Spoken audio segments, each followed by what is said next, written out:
sports. We are Blackmore. We are Minnesota.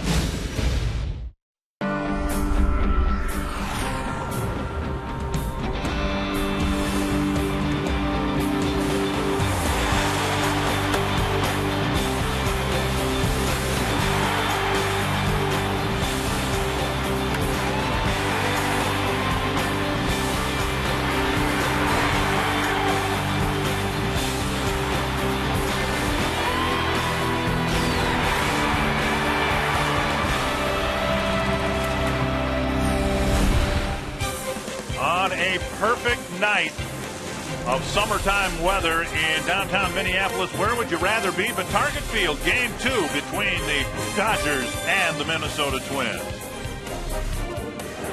Not a fun night for the Twins last night. Listen.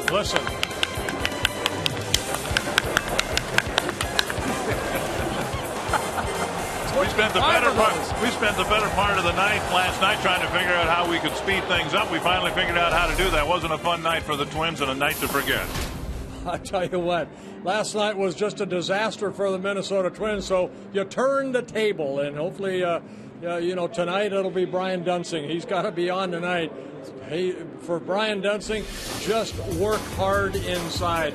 Let them move their feet a little bit. Brian Dunsing works both sides of the plate. He does pitch a lot of right-handers in. He's coming off a very good start, but a 2-1 loss to Tim Lincecum and the Giants. So Dunsing has been pitching pretty good as of late. Good month of June, 2-2, 2.38 ERA.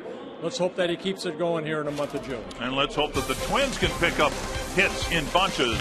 Tsuyoshi Nishioka got a couple last night. We'll have more on his presence at the plate in a moment.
On Fox Sports North is brought to you by Northland Ford. Visit your local Northland Ford dealer or go to northlandford.com. By Menards.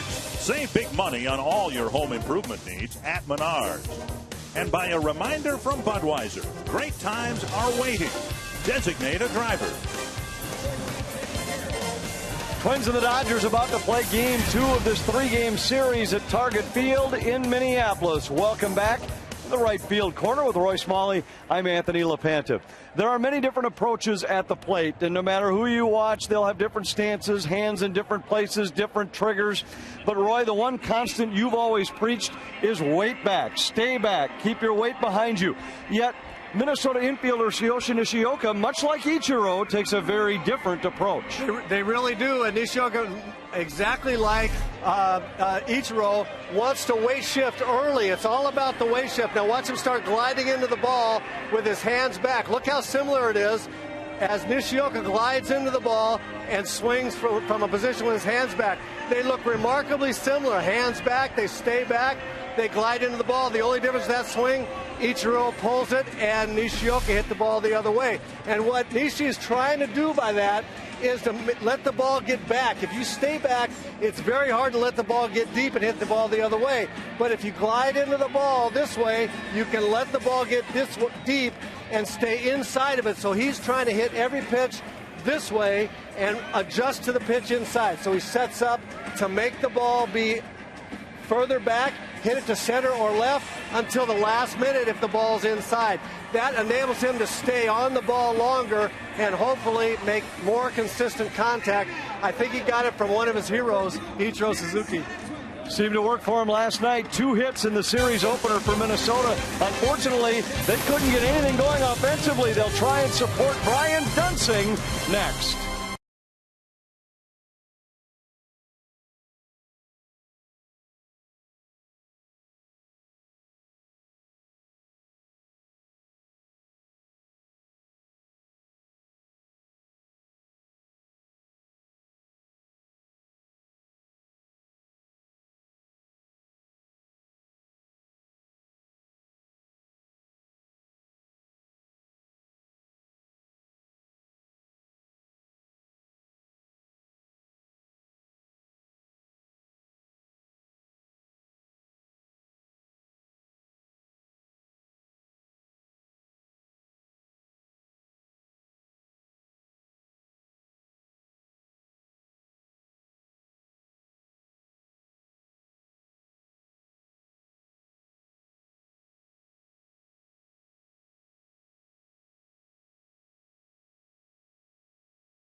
Sky, just a very slight breeze. Absolutely gorgeous weather conditions to play baseball in, and Rene Rivera and the Twins out of the dugout hoping to have a better night than last night.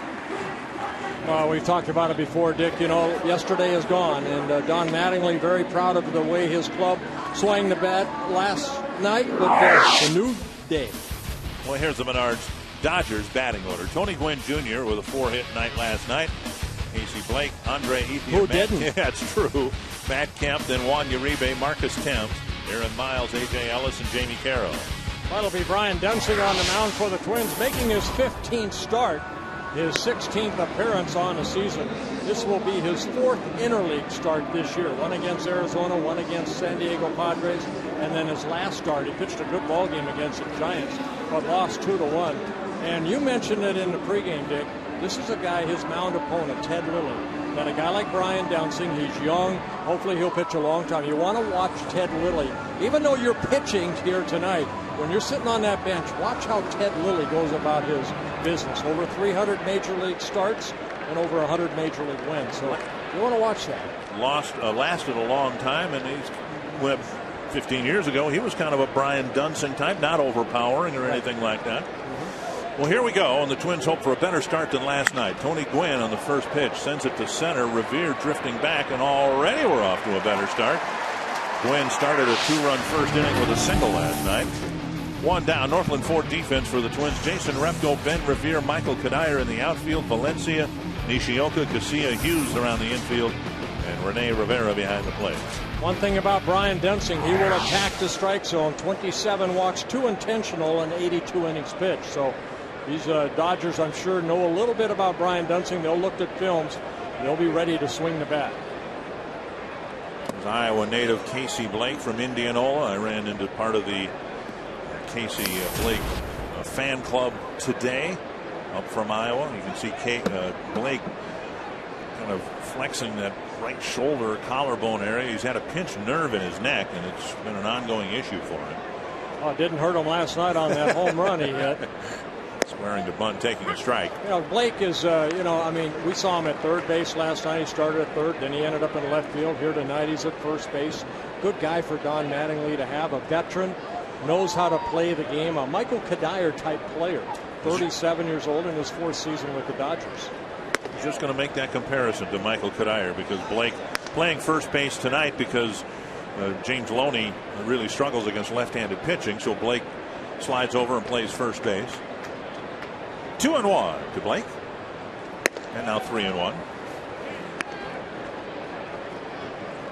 First inning was just an ugly inning last night. A couple of hits, an error, a stolen base. And the Twins fell behind early and never were able to catch up. 3-1. And now a full count. Andre Ethier on deck. Yeah, we've seen this from Brian Dunsing over the last couple of starts. He'll pull those stirrups all the way up. Show off those big calf muscles he has. To center, and Revere retreats again. Now number 2. We have not been blessed with great weather in year 2 at Target Field, but you couldn't change anything about tonight. It's absolutely perfect to do anything outdoors, but where would you rather be than watching a major league game at Target Field? Yeah, another good crowd's going to watch this ball game. The only thing I would change is the flags are blowing a little bit out the left. If they blew in a little bit, that'd be perfect. And then there's the matter of the flags above the stands in right field. We'd like to change the order there. They rank them in terms of American League Central positions, and we've changed those around. But other than that, it's just about a perfectly pleasant night to watch baseball. 1 strike to Ethier. There are the flags, with the Tiger flag way over on the left in first place. 6 flags, the American League flag, and the 5 teams that are in the division. Yeah, Ethier in last night's ball game credited with a hit after the game was completed. That sharp ground ball he hit to Nishioka in his 3rd at bat was first ruled an error, then they gave him a hit. And that went from 24 to 25 hits that the Twins gave up last night. It might matter to Ethier, and it might matter to Nishioka. I don't know that anybody else really cared one way or the other. It didn't matter to the pitcher as far as being an earned run or an unearned run. 1-2 to Ethier. Now, we mentioned that Loney really struggles against lefties. Ethier does a better job against them, but that really is Dunsing's strong suit, pitching against left-handed batters. He was outstanding in that regard last year, and left-handers this year hitting just over 200. Yeah, 209 against Dunsing. He's allowed 6 home runs, only 1 to a left-hander. Right-handers are hitting 318 with 5 home runs allowed. See Loney, who will start the game on the bench. 1-2 to Ethier.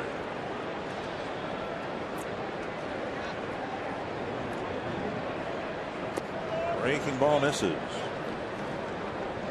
The Twins were as close as 6.5 games out of first. Now they've fallen back to 10 because of the 6-game losing streak. Why the difference right there? Because I think Dunsing is a guy that will pitch hard into lefties. And then he's got that curveball that he just missed, and also a changeup. Watch Rivera move, now sitting inside, and right down the middle of the plate. Good first inning for Dunsing. 3 up and 3 down.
Top of the first inning for Brian Dunsing, and the Menards batting order for the Twins. Ben Revere followed by Alexi Casilla. Joe Mauer DHing. Michael Cuddyer is going to have a big night tonight. Danny Valencia, Luke Hughes, Jason Reptil, Rene Rivera, and Tsuyoshi Nishioka. And it'd be Ted Lilly on the mound. What goes around comes around. Lilly originally signed by the Dodgers back in 1996, then came up with their Expos, and just back with the Dodgers in his second season back with the LA Dodgers. And don't look for a walk against this guy. He has not walked more than 2 batters in his last 28 starts. Ball now a strike, and he is way over on the third base side of the pitching rubber.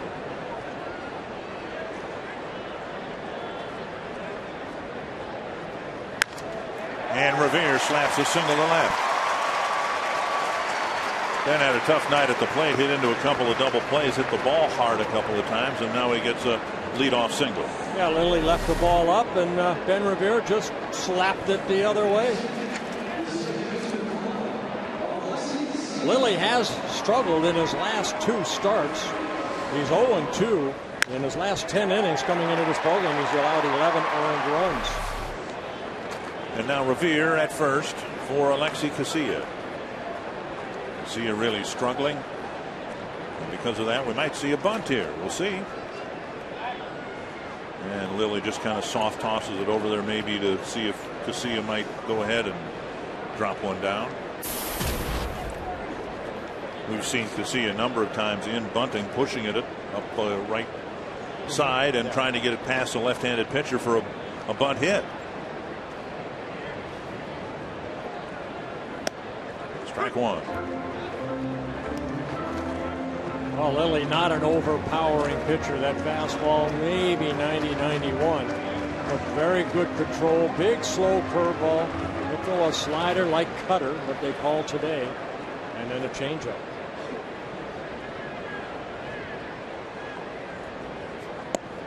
There's a changeup just missing down. Clocked at 76. Lilly 35 years old. All-Star for the Toronto Blue Jays back in 2004, also a National League All-Star with the Cubs in 2009.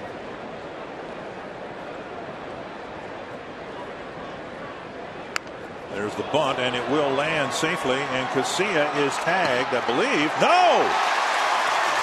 He was not tagged by Blake, and Blake will come out to argue. It sure looked up here, from up here, as if he got him on the back. And Don Mattingly will come out to argue. Yeah, Eric Cooper, the first base umpire, I mean, he really couldn't see because, you know, Casilla and Blake are going at each other. And I think he's going to ask maybe home plate umpire Jeff Kellogg if Kellogg saw anything. Sure looked like he tagged him right there, but again, you know, first base umpire, you're kind of blocked out. Casilla trying to get out of the way, but sure looked like Blake got him right there on the jersey, the number 12. And now they're calling him out, and here comes Ron Gardenhire.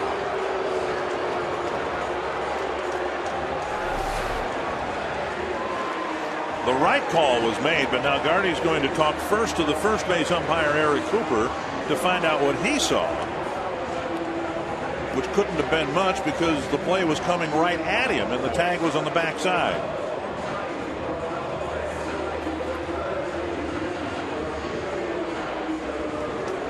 You know, and I'm glad Gardy's not going to make a big deal out of this because they got it right. Right. They got it right. And, you know, Jeff Kellogg, the home plate umpire, was following the ball. Well, they're talking about it right there. I think it came more from Jeff Kellogg, the home plate umpire, than it did Eric Cooper. He was kind of blocked out. So it's, instead of a base hit, a sacrifice bunt for Casilla, advancing Revere to second, and here comes Mauer, the designated hitter.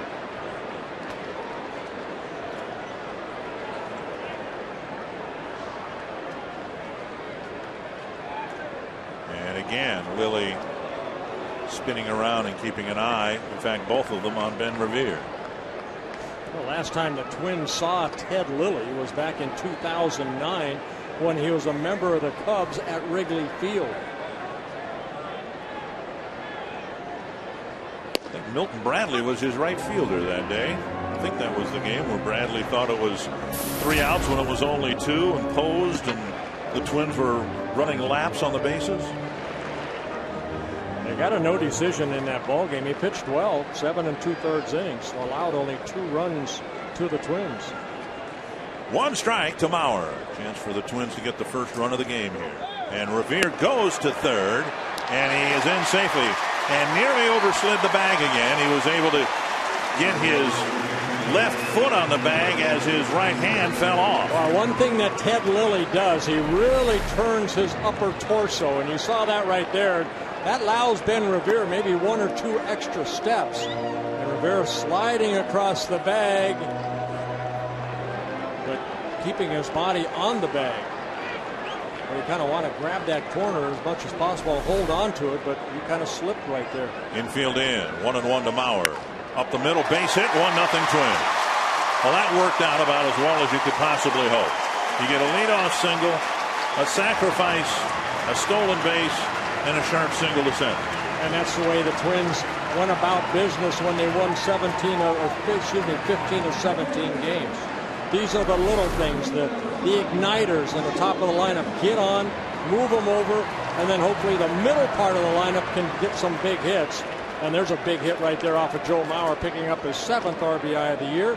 And Revere scores. And Michael Kadire will hit with Mauer at first and 1 away. On the outside corner, a strike. Tigers are having the type of game tonight that the Twins had last night. They're already trailing the Mets 9-0 in the 4th inning.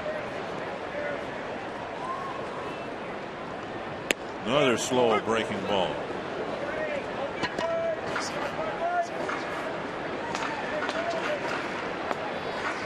Two strikes to Kadire.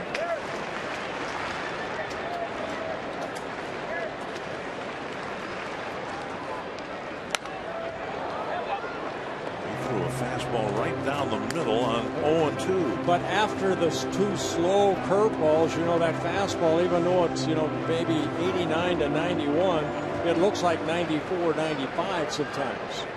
Gotta sneak it by you. Another 2-strike pitch to Kadire. Trey Hillman had a pretty good bubble right there. Liner to short. And Kadire with a line drive for out number 2. Valencia will come up. But first, a look at the Northland Ford defense for the Dodgers. Tony Gwynn Jr. in left, Matt Kemp, Andre Ethier, Uribe, Carroll, Miles, and Blake. And A.J. Ellis caught last night. He gets the start again tonight. Yeah, a lot of faces new with the Dodgers, but pretty good defense. 40 errors on the year. Only the Phillies have made fewer errors in the National League. Valencia takes up and away a ball.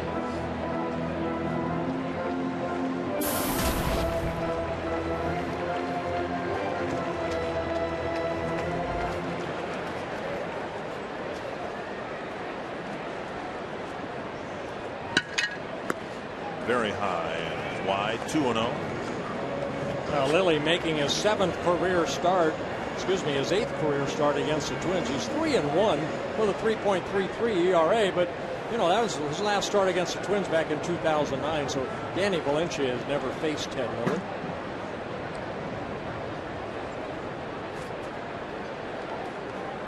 And now 3-0 with Luke Hughes on deck. Mentioned Lilly typically doesn't walk many people. Well, last time he walked 3 or more in a ball game was the game before he got traded in Houston as a member of the Chicago Cubs. At the knees, 3-1.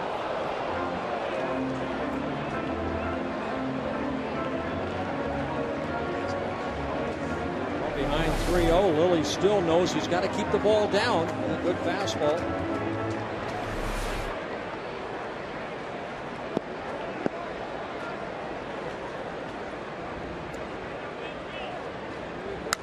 Fouled back, a breaking pitch. Full count. That's that little cutter right there. Lilly came up with the Expos in 1999. Spent some time with the Yankees, then the Oakland A's, then the Toronto Blue Jays, then the Cubs. And now back with the club that he originally signed with, the LA Dodgers. Mauer goes, and the pitch fouled back again. We should have pointed it out last night. We did not, but the Dodgers wearing the number 4 on their sleeves in honor of Duke Snider, who passed away, Hall of Famer. Most notably when they were the Brooklyn Dodgers. Our condolences to the Twins organization losing Howard Fox here today. Twins executive board committee been with the Twins for over 60 years. Full count to Valencia. Popped up right side. Blake calls for it. And he drops the ball.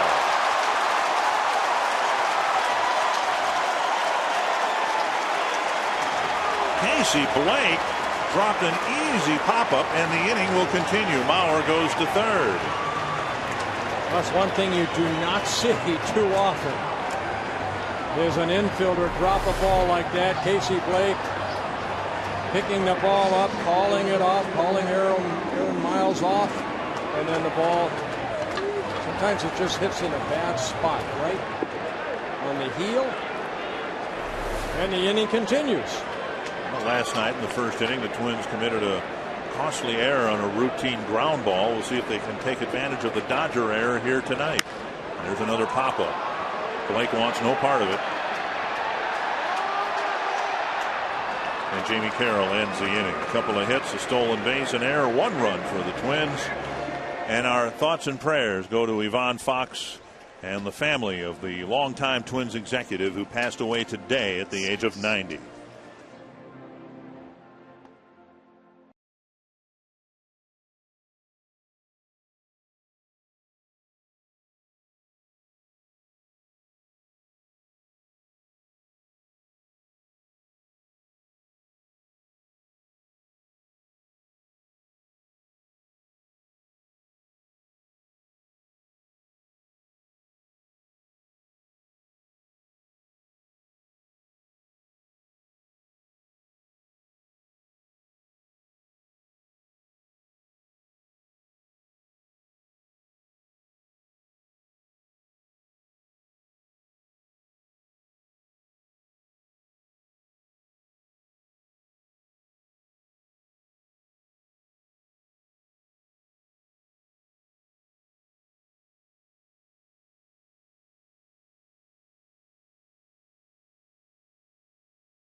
going into that second inning with the Twins in front after what happened last night. They were shut out last night for the 7th time this year, and they took care of business early. Revere with the base hit, the stolen base. And now Matt Kemp, who had a good night at the plate, taking strike one.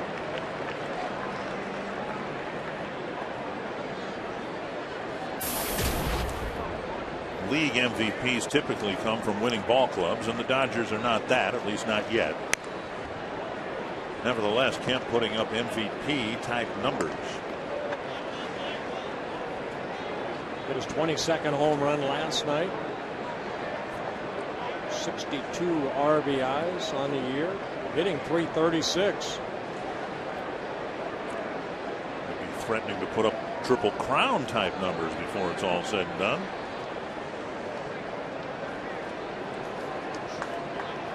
Right now he's 5 points behind Jose Reyes in the batting race. He's leading the league in home runs, and he's 6 runs batted in behind Prince Fielder. Great catch by Valencia. A soft line drive, and he timed his jump perfectly. Yeah, he did. He really did. The leap was perfect. It looked like Kemp was going to flare this ball down that left field line, but Danny Valencia, good leap, good extension, comes down with it.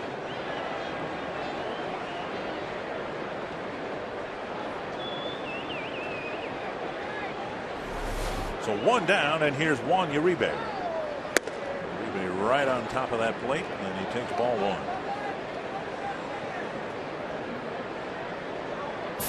Uribe won a World Series ring with the Giants last night, or last year I should say. Bouncer to short. Nishioka over to Hughes. 2 down. 2 down in the second. And let's get an injury update from Robbie and Smokowski. I do, Dick, and it's on Delman Young. The bad news, he got carted off at Miller Park in Milwaukee.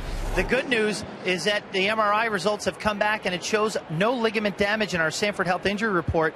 Just a bone bruise in the ankle. Ligaments are intact. The return date still unknown. He's got to do a little bit of work first before they can determine any kind of date. But that's really the best case scenario when you see a guy get carted off the field and realize it's a sprained ankle, and even more so that the ligaments are okay. Hey, he just kind of jammed his ankle then. That's very good news for the Twins, yeah. Who need good news. Yeah. Swing and a miss. It's 1-1, and Ron Gardenhire thought that the 15 days on the disabled list would be enough. That when the 2 weeks are up, Delman will be ready to come back to the lineup, and we hope that's the case. 1-1. Today, by the way, Jason Kubel went down to Fort Myers, Florida. He's going to spend 3 days down there playing in games, and then will bump himself up to a Double-A, go to New Britain play, and then the hope is he'll be here in time for the Tampa Bay series. 2-1. Popped up, foul ball, 2-2. So there's that fastball in right there that'll tie up some right-handed hitters. Marcus Thames in his first season with the Dodgers. Last year with the Yankees. Baseball brought to you in Sony High Definition.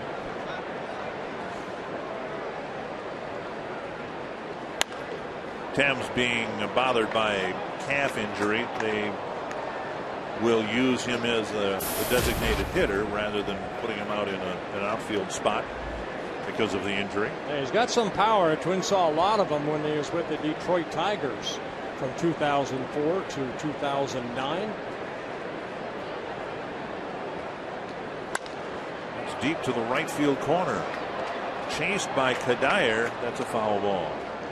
Yeah, I half expect Thames to finish his career with the Twins like Craig Monroe did. Well, I guess Monroe actually went on and played for the Pirates 1 year, but you see somebody like Thames who hurts you as an opponent, and maybe the best way to neutralize that is go ahead and hire him. You know, right field is a tough place to play. You see Michael Kadire keeps shading his eyes, trying to pick up the ball at home plate. I think that's what happened on that double in the first inning last night with Kemp. It didn't look like Kadire really got a good view of it. Not that he would have caught it anyway. In the dirt, blocked by Rivera. Well, what a wonderful problem to have after 28 years of indoor baseball.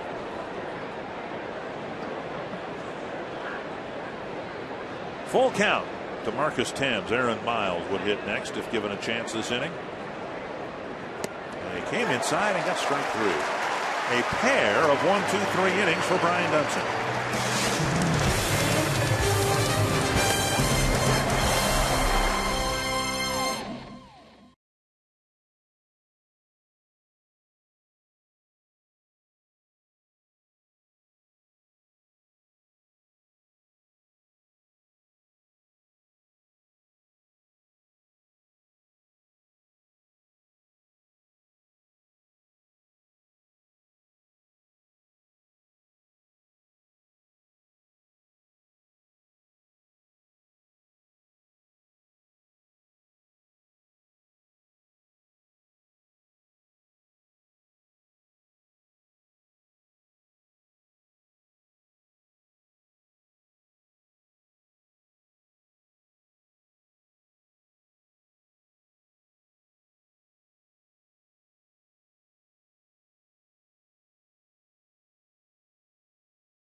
Tomorrow, when the Twins battle the Dodgers, visit HarmonKillebrew for tickets and details. Yeah, the event tomorrow night and then the golf tournament on Thursday. Raise some good money for Harmon Killebrew Foundation. Jason Repko takes a strike. It'll be Repko, Rivera, and Nishioka. Here in the Twins' second inning. Well, Repko originally the #1 pick for the Dodgers back in 1999.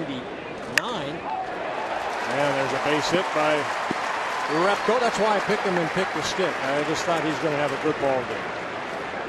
You always want to come back and show your, the former team that, hey, maybe they made a mistake. Repko got a high fastball and lined it into left field. We'll see if the Twins try to play small ball again here in the second inning after a leadoff single. Rivera hitting 167. Might be a candidate to drop down another bunt.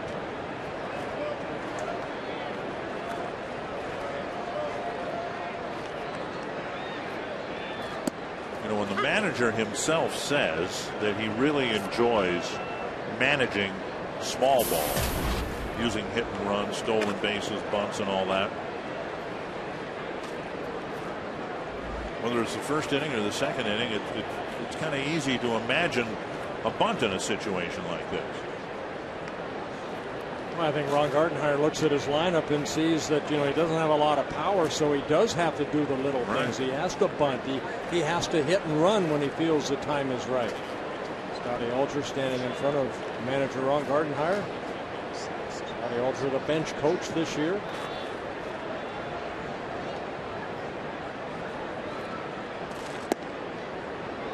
Missing 1-1. In the first inning, the Twins got a leadoff single. Casillas sacrificed Revere to second. He then stole third and scored on Mauer's single through a drawn-in infield.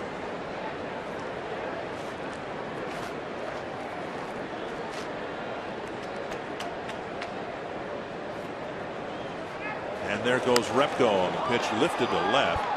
And Repko has to retouch second and scamper back toward first. And he'll get back safely. Boy, Repko had a great jump. One down, and Nishioka coming to the plate. Roy Smalley, you've made a comparison between Nishioka and Ichiro Suzuki. They're remarkably similar in their batting styles, guys. They really are. Look at here how Ichiro glides into the ball. There's no stay back in his approach. It's glide in and keep your hands back and stroke it. Watch how similar this looks.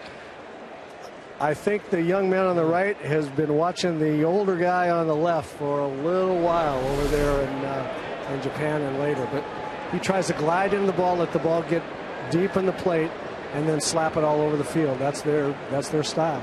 Hey, Roy, I mean, Nishioka struck out in his last at-bat last night, but prior to that, he had a couple singles in that last game of Milwaukee, and then last night started with a couple singles. Maybe he's feeling a little more comfortable. Yeah, I think his stroke and his approach look a little bit more solid, a little bit more comfortable. And, you know, it's going to take anybody a little while to get comfortable in the big leagues, and I think he's no exception. Threatening to bunt, taking a strike. Roy, what you just showed Ichiro and Nishioka, is that what we would call being a front foot hitter? I've heard that phrase. Is that what we're talking about? Yeah, it turns out that they're front foot hitters, Dick, but what they're trying to do is they're trying to stay inside the ball. You've also heard that expression. And when you glide into the ball like that and start your weight shift early, it allows you to let the ball get more parallel to your body. Repko picked off. Blake's throw, not in time. How many times have we seen that? A runner is picked off, but is fast enough to beat the throw to second base. Again, Lilly with that high leg kick. You know, Repko taking off on first movement. And then right there, the slow throw on the infield side. But Repko does a good job of getting his foot on the outfield side of second base. So Carroll swipes at him, but Repko's safe. Repko stealing a base, his fourth of the year. Nishioka with a 1-1 count. Roy Smalley, you spent some time at first base. On a play like that, isn't the first baseman supposed to come out and meet the pickoff throw? Yeah, there's two things have to happen there. The pitcher, when he has that big leg kick, as Bert described, has got to get it down and get the ball over. When he sees the runner take off, get it over to the first baseman in a hurry. And the first baseman almost has to charge the ball as best he can and turn it like a shortstop. Like a shortstop on a double play, getting from the second base. Getting from the second baseman. See, the first baseman is stayed there. If he'd have come at that ball, he might have had, you know, that's a play of split seconds right there. The only reason Jason made it was he made a great slide. If Casey Blake comes and meets that throw, they might have got him. Fouled back by Nishioka, still 1-2. Tell you what, I'm almost surprised they didn't call a balk on Ted Lilly where that right foot landed. He landed, you know, past that, to me, the imaginary 45-degree line. I mean, it's kind of like at the last second he picked it up and then threw it over to Casey Blake. He's been called on 2 balks already this year. 1-2 to Tsuyoshi Nishioka.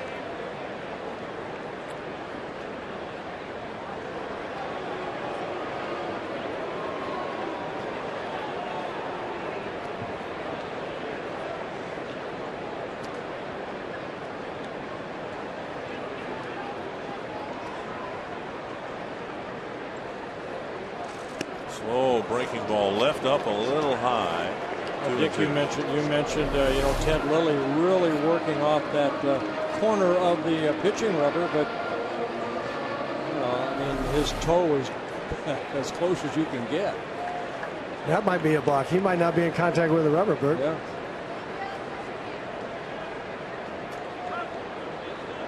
Now, if memory serves me right, he was called on that a couple of years ago for actually pitching in front of the rubber. Somebody called him on it. Oh, really? They would do that? 2-2.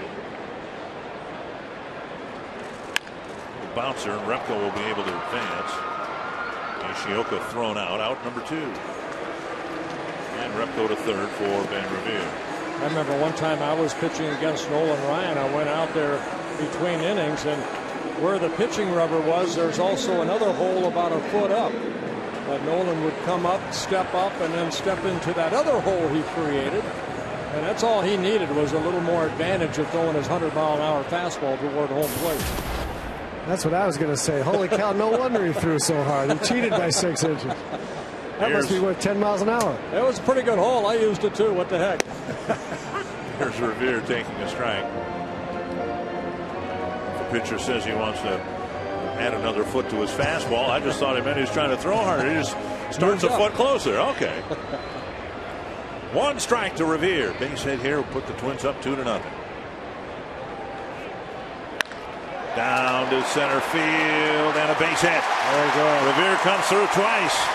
A leadoff single and a run scored in the first and a 2-out single here to make it 2-0. Boy, and that's what the Twins need, some good 2-out hitting. Repko stole second, moved over to third, and with 2 outs, Ben Revere picks up his 9th RBI of the year.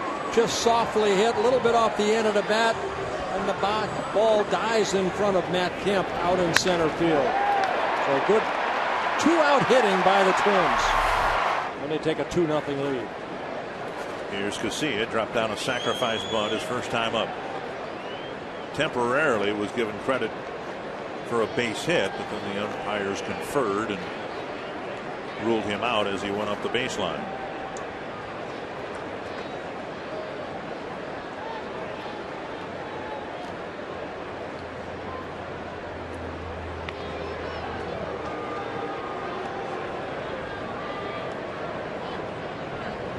Have 2 stolen bases in the first 2 innings against Ted Lilly. One on a pickoff throw to first, the other a straight steal from second to third. Revere picked that up in the first inning.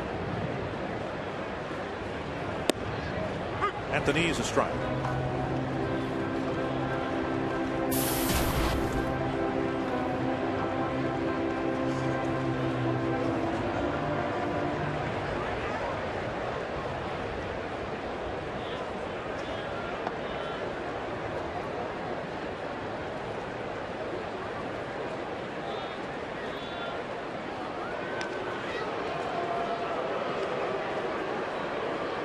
Lilly, again, 35 years old, making his 302nd Major League start. He has 118 Major League wins, 103 losses.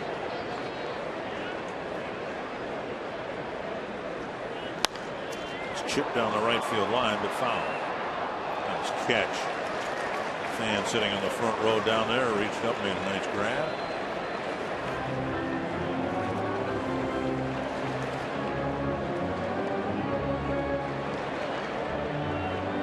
Two strikes to Alexi Casilla.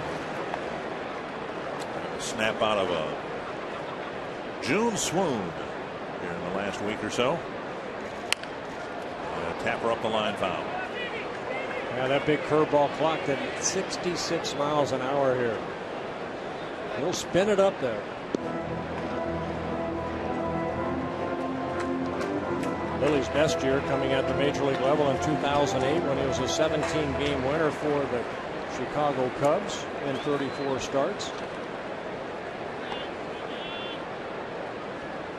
Runner goes, pitches inside. Revere has the ball hit him, and the throw would not have been nearly in time. He has his 2nd stolen base in as many innings.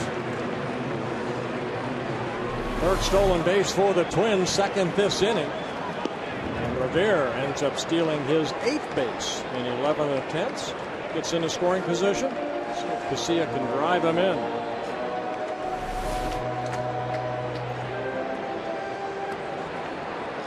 Count 1-2 to the Twins' second baseman.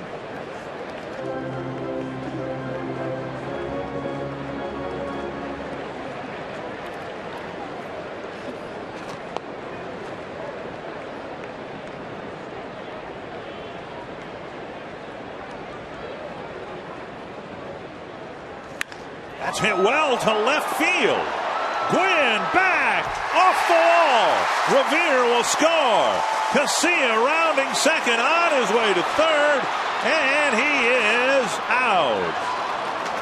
He nearly hit a home run. He did drive in Revere. The Twins get 2 more in the second and lead 3-0.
Baseball is brought to you by Explore Minnesota.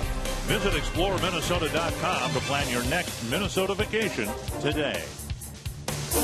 Pretty farmland in southeastern Minnesota, in the Preston, Minnesota area. Preston is a scenic town of 1,400, located in the Root River Valley. Convenient access to over 50 miles of scenic paved trails on the Root River and Harmony Preston Valley State Trails.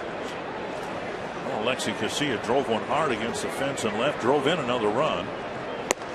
Well, I gotta ask Roy this, because Roy has been down there. He's been in that situation. I didn't like Casilla going for 3 right there when the ball's in front of him, especially with Joe Mauer on deck. Maybe trying to do a little bit too much, Roy. Can't do that, Bert. You're absolutely right. You absolutely can't do it. The play is in front of him, but you never make the third out at third base. There's really nothing to gain by that extra 90 feet with 2 out. You're going to score on a hit, on an error, on just about anything but a wild pitch that you could score from third. So, with Joe, and especially with Joe coming up. First of all, you don't make the last out at third, and then, gosh, with Joe coming up, give him another chance of driving a run. Deflected by Dunsing to Casilla, who bobbles it. So 2 Twins had a chance to make a play. I think the ball hit Dunsing's leg, and then Casilla couldn't field the carom, and it'll be the first Dodger hit, I suspect, of the ball game. Yeah, ball looked like it had a lot of spin on it right there. And watch Dunsing right here. See where it gets him. Got him on the shin area and then deflected over to Casilla, who came running in and then just couldn't get the ball in his glove. So the leadoff man on, and here's A.J. Ellis. So many of the 25 Dodger hits last night were hit right up the middle. And their first one tonight bounces off the Twins pitcher. Up and away, ball 1.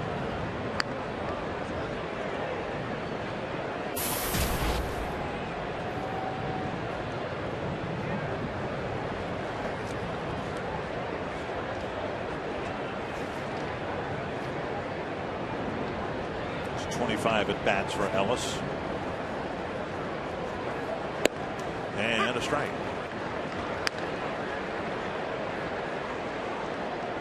Ellis started the season with the Dodgers. Rod Barajas, also a backup catcher. He's currently on a disabled list. So when he was put on a disabled list, Ellis got recalled on June 19th.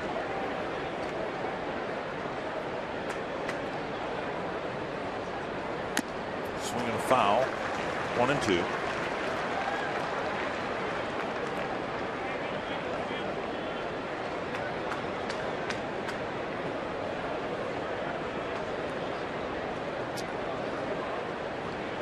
Pitching to Ellis, and Jamie Carroll will hit next.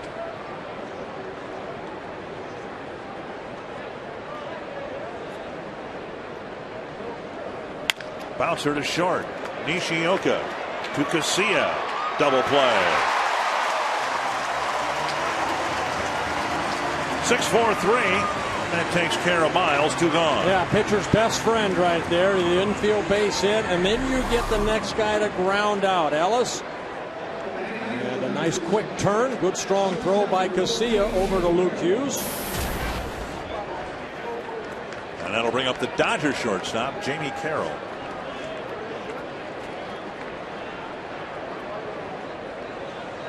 Twins saw a lot of Carroll when he was with the Indians.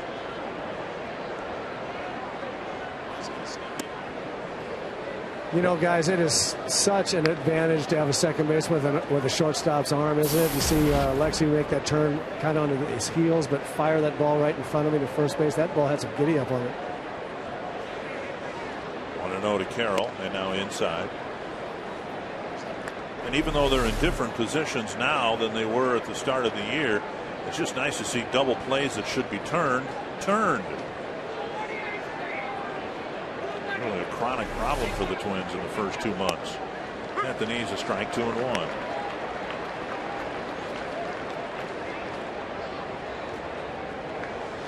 The guy on the left started the year on the right, and the guy on the right started the year on the left. And now Nishioka gets another chance. And the inning ends. Not a 3-up, 3-down third inning, but just 12 pitches for Brian Dunsing.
Twins 3-0. Single game suites are available for Twins baseball this year. In fact, for July 2nd, 3rd, and 4th, single game tickets available in a few of the suites. Opportunity is limited. You should act quickly. Tickets are available by calling 800-33-TWINS. Here's Joe Mauer to lead off the Twins third. He drove in the first run of the game with a line drive single to center. And Lilly starts him with strike one.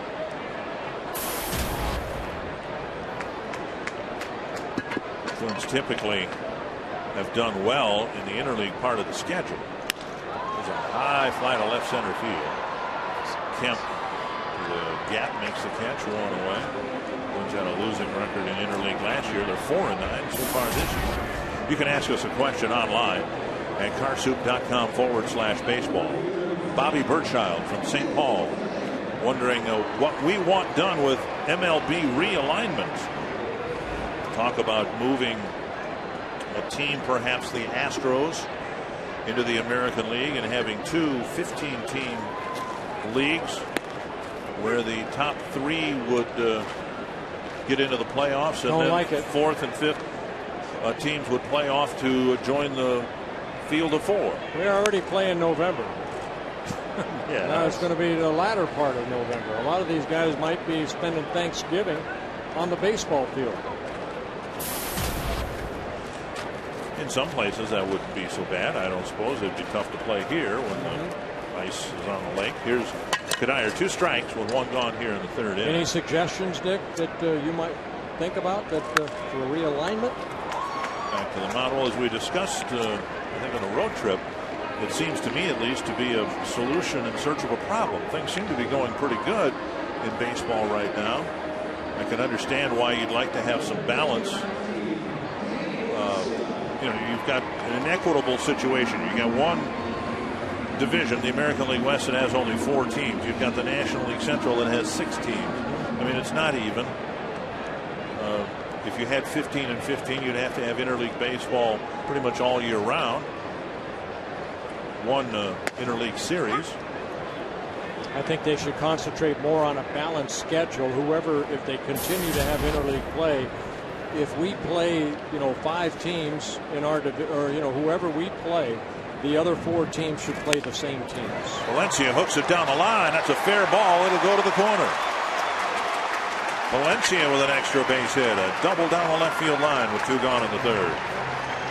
Well, Danny Valencia with his 14th double of the year with 2 outs. Let's see if the Twins can get another big 2-out hit here from Luke Hughes.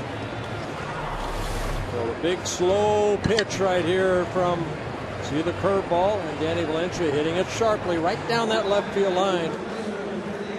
Stayed back nicely. It takes Valencia's batting average against left-handed pitchers over 300.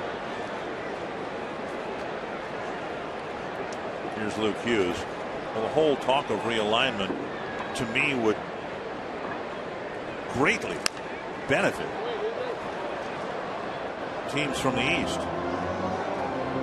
and would be a great detriment to the Twins, Royals, even the Tigers and White Sox of the world. You'd have to finish with one of the top 3 records in a league to be guaranteed any kind of a playoff spot. And from the moment I heard about this, the first thing I thought of was games 163 that the Twins were involved with. One in Chicago and the one at the Dome against Detroit. And what great games they were, and how they may have done, each of them, more for attracting interest in baseball than any of the playoff or World Series games that followed. Here's a fly to center. The game the Twins had with the Tigers a couple of years ago was a great fan boost for baseball.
Gwynn Sr.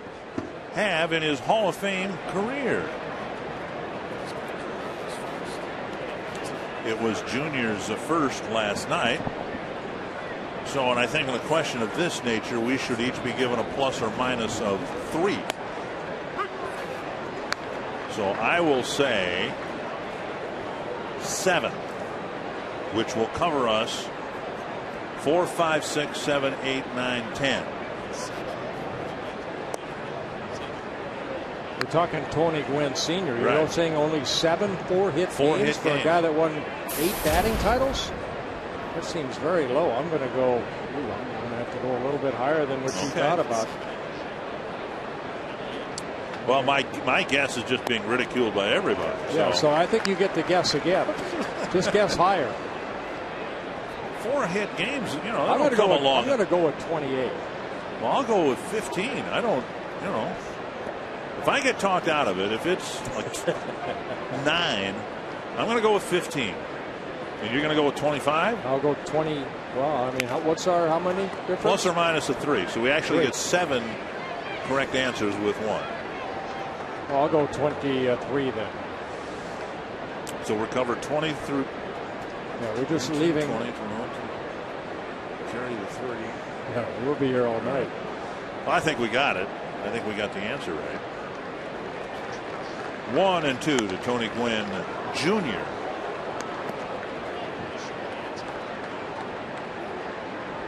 It's probably like 35.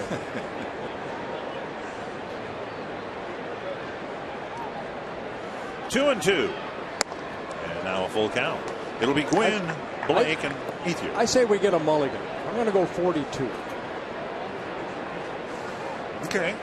Well, we haven't revealed the answer. You ought to be able to change your answer. You did in all the school tests, didn't you? That's why they made erasers. Whatever the person to my right had. 3 and 2 to Gwynn. So if I take 42, you take 36. Okay. A walk will put him aboard. And the correct answer, Tony Gwynn Sr. in his Hall of Fame career, for the 3,000 hit club. How many 4-hit games did he have? 45. I said 42. Ding, ding, ding, ding, ding. 3, 4, 4, 45. Very good. We're good. Leadoff walk, and that'll bring up Casey Blake. We went from 7 to 42 to answers 45. That's a lot of 4-game hits. Plus. And Rivera will walk the ball to the mound. Just a good visit right here by Rivera. After that leadoff walk, you want to get Dunsing back in that zone. Again, that's why a catcher sometimes can be, a second pitching coach. They see just as much as Rick Anderson sees sitting on the bench. The release point, the aggressiveness that he's throwing the ball toward home plate, the refocus. And throw to first. Dodgers like to run a little bit. A couple stolen bases in last night's ball game. Tony Gwynn Jr. with 8 stolen bases in 10 attempts.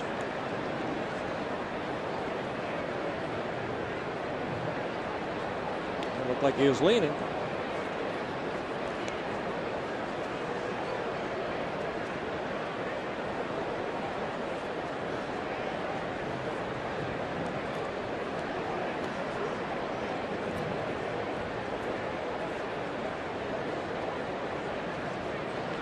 Pitched around the leadoff single in the 3rd inning. Got a double play ball, in fact. Casey Blake has hit into 7 double plays. As Dunsing was delivering to the plate, Gwynn was heading back to first base. 1-1.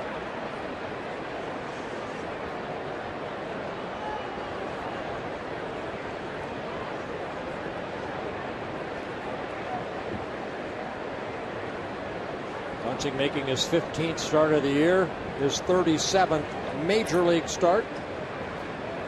16 wins as a starter for the Twins. Kicks away from Rivera, and Gwynn will go to second. So without a hit yet in the inning, the Dodgers have a threat going here. Runner at second, nobody out.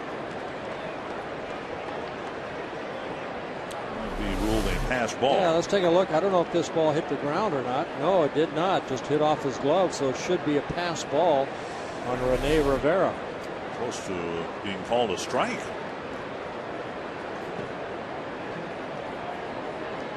And it is ruled a pass ball. 2-1.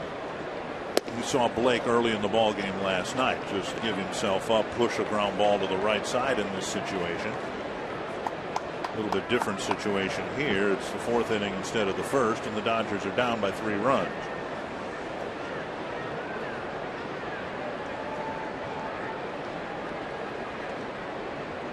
Three and 1. And back-to-back walks to start the 4th inning.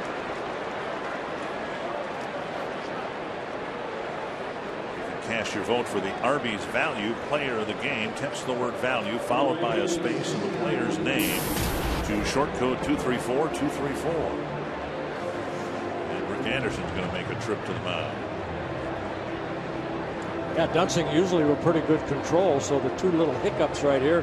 Rick Anderson going out to try to get him back in that strike zone, especially with the meaty part of the Dodger lineup coming up. Number 3, 4, 5 hitters in their lineup. Quick trip to the mound by Rick Anderson. Well, you talked about Ted Lilly not issuing a lot of walks. Dunsing, that's kind of the strength of his game too in the month of June so far. Counting this start, his 5th start of the month, total of 7 walks and never more than 2 in a start in June. Ethier earlier this year had the longest hitting streak in the major leagues this year, a 30-gamer. Dunsing struck him out looking to end the 1st inning.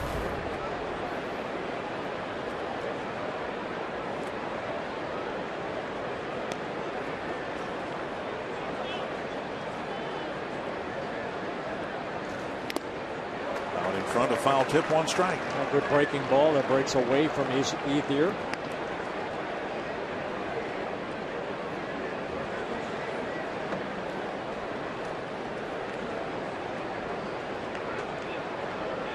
Because of the walks, Ethier represents the tying run. Nishioka's job, keep Gwynn close to second, make him stop.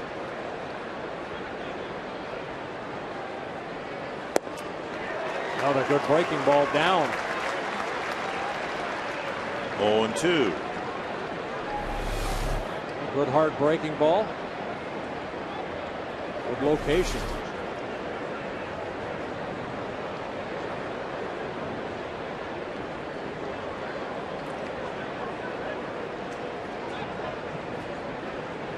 Two strikes. The Dodger right fielder. Roller right side. Casilla with the pickup. Out at second. They'll only get 1 out, but the right out to get because the double play now is still in order. Yeah, nice play right there by Alexi Casilla, having to go far to his left and then on the run spin and throw a good strike over to Nishioka covering second.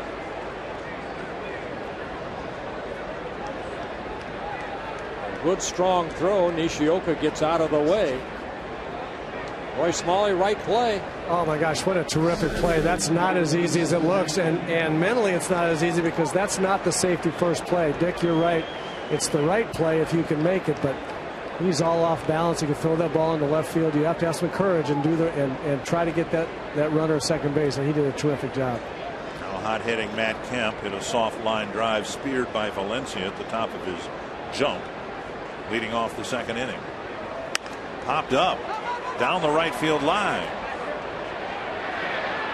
and Hughes can't make a catch on the warning track, and Casilla stopped in fair territory. It would have been, I would think, an easier play for the second baseman to make, and he stopped before he crossed the foul line. Well, I think Casilla realized he could not get there. I mean, Casilla kind of playing Ethier to pull a little bit, Kemp to pull, and you can see there's no way he's going to get to that ball. And Luke Hughes a hit off the heel of his glove. I also think he lost it in the sky a little bit, guys. He really looked like he lost where he was on the field with the ball. On strike to Kemp. To center. And Revere retreats. It'll be a sacrifice fly. Gwynn will come in from third. The Dodgers are on the board. It's 3-1. Kemp picking up his 63rd RBI of the year. And a couple walks have helped put the Dodgers on the board. Runner at first, 2 gone, and here's Juan Uribe.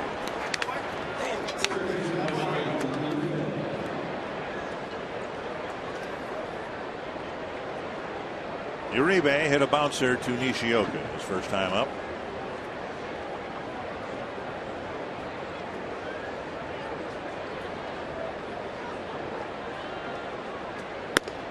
Ball 1.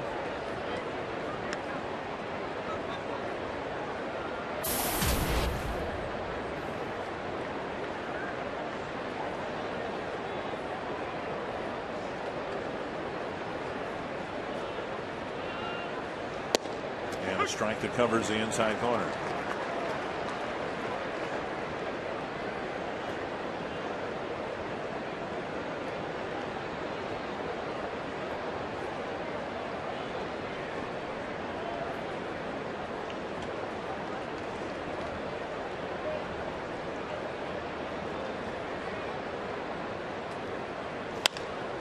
Lifted to right field, harmlessly enough to Kanayer.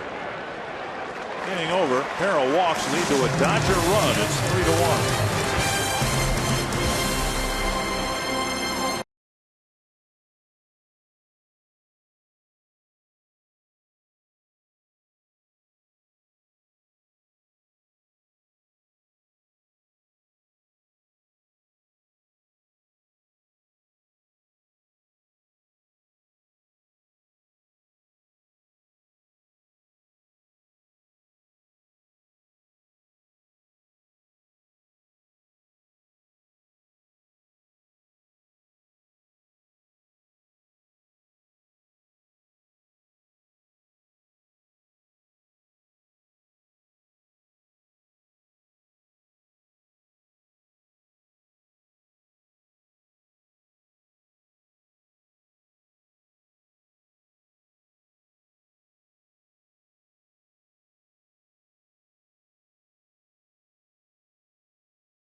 On Fox Sports North is brought to you by Grand Casino. The best stories start here. And by AT&T. Twins in front 3-1. Twins are hitting bottom of the 4th inning, and Chasen Repko, who singled and scored in the 2nd, will lead things off against Ted Lilly. And strike. Repko lined a base hit to left. Stole 2nd after being picked off, and then scored on Ben Revere's 2-out single. Slow hook, and it's 1-1. Well, one thing that Lilly's been able to do, that's get strike 1. 13 of 16 batters have been able to get strike 1. A long way, but foul. All right, you said Repko would have a good day. It's always nice to do well against a team that you used to play for. Did you feel that sentiment when you pitched against the Twins and then against the Rangers and so on and so forth? I think everybody does. You know, when you, especially Repko, he was a #1 pick by the Dodgers, and he was up and down for 4 different seasons with the Dodgers. You know, and you lead that organization. He knows a lot of the Dodgers. He was in the minor league system with a lot of these guys. So yeah, you want to come back and you want to have a good game. Repko getting hit by a pitch. See, that should be a point for me. He's on base. But, you know, I mean, somebody made these rules up where walks and hit by pitch isn't a point. Repko getting hit on the hand, the left hand. We're down to 4 greatest moments in Major League Baseball All-Star Game history. And you can vote for your favorite moment at MLB.com/moments. And tune into the 2011 All-Star Game Tuesday, July 12th at 7 Central on Fox. There's Rene Rivera. Fly ball to left, his first time up on the pitch that Rivera put into play. Repko took off for second base.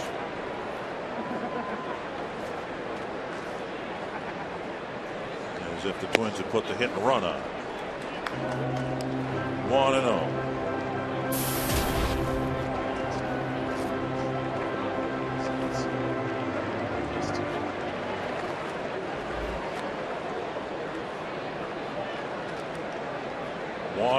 To Rivera.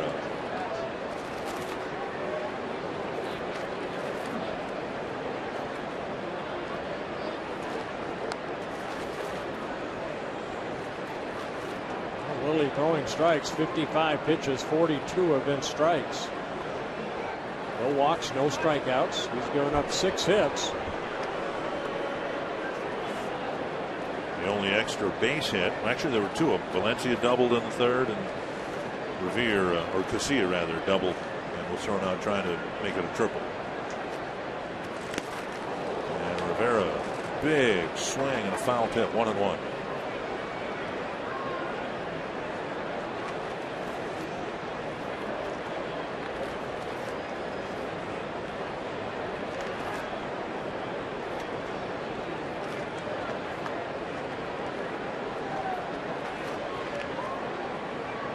Great jump by Repko. There will be no throw. He steals standing up.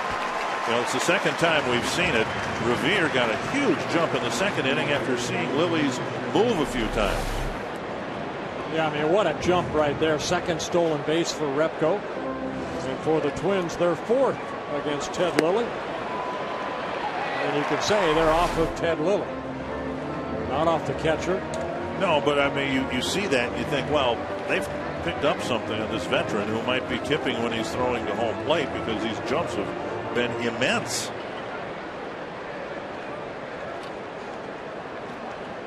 Two and one to Rivera. 3-1 with Nishioka on deck. Yeah, Rivera's job right here, get Repko over to third. He thought about a bunt right there. See if he's asked to bunt again. There's Nishioka.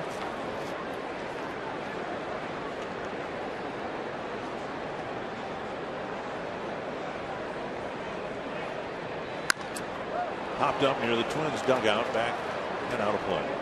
Well, however he does it, if he can get Repko to third base with one out, Nishioka may force the Dodgers to bring the infield in. Well, even on that swing right there, you saw that, what Roy said, the inside-out swing, trying to hit it toward the right side of the field. Just got underneath it. He knows what his job is right here. Rene Rivera is to get Repko over a base, if not drive him in. And that's down on the ground, off the glove of the second baseman, Miles. Repko around third, he'll score. So Rivera pushed it to the right side, and Miles tried to backhand it, but couldn't. And it's 4-1. Yeah, he should be credited with a base hit right there. So doing the little things, just trying to get the runner over. Watch this swing right here by Repko. Just hitting it the other way, he gets rewarded. So Repko gets an RBI, his 4th of the year, off the glove of Miles. And Steve Little, good job. He saw it. He just kept Repko going right around third base and scored for the second time in a game. Now Nishioka will hit. Roy Smalley, I think we saw in that at bat by Rivera what we were talking about before, a front foot hitter. He was on his front foot and kept his hands back. That's exactly what happened. You're right. He tried to do it 3-1, Bert, and then got a pitch on 3-2 and was able to hit it over that direction. Pop fly, short right field, and Miles with the catch, 1 away. If you watch his swing right here, he starts back, but then he moves forward toward the ball to make it be back further on the plate, and then just drops the big end of the bat on it. And it's amazing, isn't it, guys? When you're really trying to do the right thing, you have better luck, don't you? He got rewarded. Yep. Good job by Rene Rivera. Here's Ben Revere. Couple of hits. And the average up to 275. They were important hits, too. A leadoff single, the Twins, after what happened last night and the drubbing they suffered, desperately wanted to get off to a better start tonight, and they got a first inning run because Revere singled to left, got a stolen base and came in on a Mauer single, and then in the second inning a 2-out single, making it 2-0. Taps it foul, 0-2.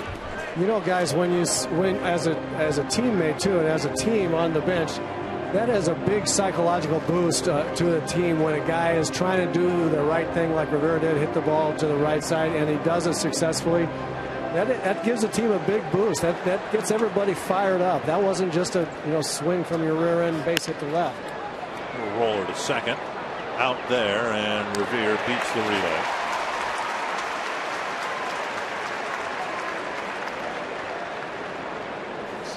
Two away. We'll see if Revere already has 2 stolen bases. Tries for a third here in the 4th inning. The Twins' annual salute to current and former members of the military set for Sunday when the Brewers are in town. U.S. Bank presents Armed Services Appreciation Day, and it'll feature a pregame tribute to all branches of the armed forces. If you want to check on ticket availability, call 800-33-TWINS. Down and away, ball 1. Revere stayed put on the first pitch. Hey, Roy, well, you've got a beautiful view down there of Ted Lilly's move. Now, it looks to me from up here that when he goes to first, that right shoulder kind of goes to first. When he throws home, he kind of tucks that right shoulder in. Yeah, they're seeing something in there. He has a tendency to lean just a little bit toward first base too. He's leaning right at me when he comes over here, and I think Jerry White has seen something like that. It's either his front shoulder or it's the lean or something that we're seeing, Bert, but they've picked it up. Watch his right shoulder. I mean, if he goes home, he kind of tucks that shoulder in. If he goes to first, he really doesn't look like he does that. There, see? And he misses again. It's 3-0 with Mauer on deck.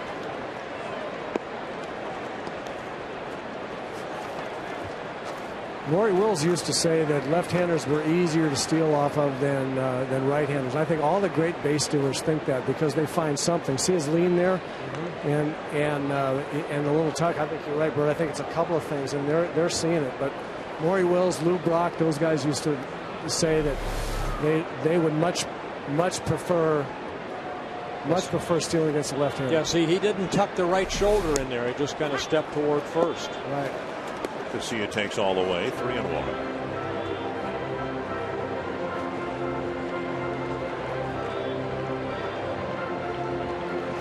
An important run for the Twins. They've answered the run the Dodgers got in the top of this inning. Now looking for more. There goes Revere.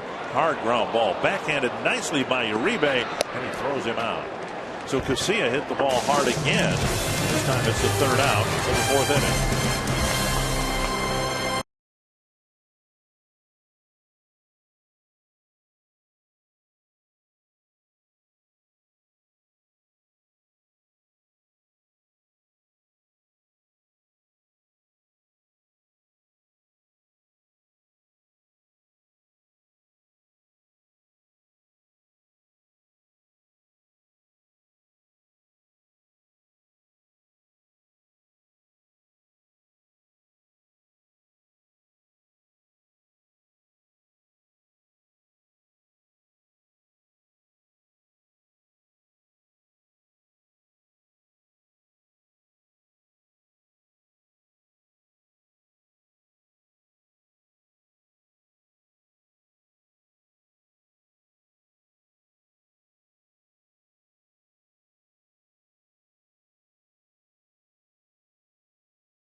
We're at Target Field. Gorgeous night for baseball. Glad you're with us. Robbie Makowski, Roy Smalley, Bert BLYLEVEN, and Dick BREMER here.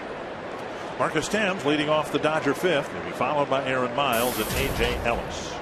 Yeah, it's a big inning right here for Brian Dunsing. It's the fifth inning, but you know what? I mean, he gave up a run in the fourth. Twins came right back to give him a 3-run lead. So you want to go out there and put a 0 on the board right here. Dunsing was 60 pitches in the ball game. It's just that he gave up a run, but how he gave it up, they didn't get a hit. Walked 2 guys. It was a pass ball in the middle of the inning, just kind of a giveaway run, and the Twins got it back for him. 2-1. 2-2. Wasn't kidding about the Tigers having the type of game tonight that the Twins had last night. The Mets are leading the first place Tigers 13-3 at Comerica Park. He struck out Thames on a good pitch inside. Watch Rivera go back in again. And that pitch left up, but Thames strikes out for the second time against Dunsing, who picks up his 3rd strikeout. Voting is ongoing for the 2011 All-Star Game in Phoenix. Vote for your favorite Twins, your favorite players at twinsbaseball.com. Cast your ballot up to 25 times. You can vote early and often. Vote right now at twinsbaseball.com. Aaron Miles, the hitter. That's hit well to left field. And gone, a home run. It's a 4-2 ball game. Miles with both Dodger hits. Miles with his first home run of the year. So his first home run as a Dodger. Short, compact swing. Aaron Miles came up with the White Sox. That breaking ball right into that swing, and Miles a line drive home run. Miles, White Sox, Rockies, Cardinals, Cubs, Cardinals again. Now the Dodgers. So 4-2, and now it pitches up to A.J. Ellis, who bounced into a double play his first time up.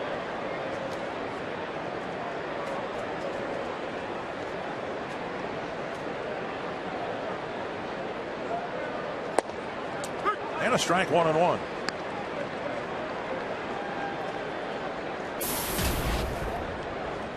For Dunsing, his 7th home run allowed on the year. Sharp single to right. So with 1 out, Ellis delivers a single, and then we'll get the tying run to the plate again. In the American League All-Star balloting released today, Josh Hamilton is leading in as an outfielder along with Curtis Granderson and Jose Bautista. You can see 2 Red Sox, 1, 2, 3, 4, 5 Yankees, a Blue Jay, and a Texas Ranger.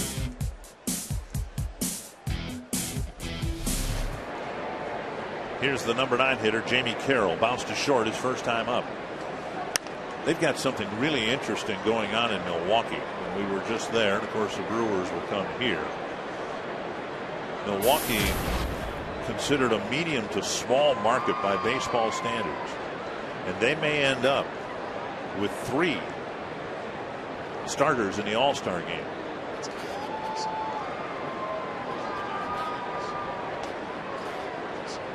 Kyle Oposo getting that souvenir ball. New York Islanders. Also played for the Minnesota Gophers. 1-1 to Carroll.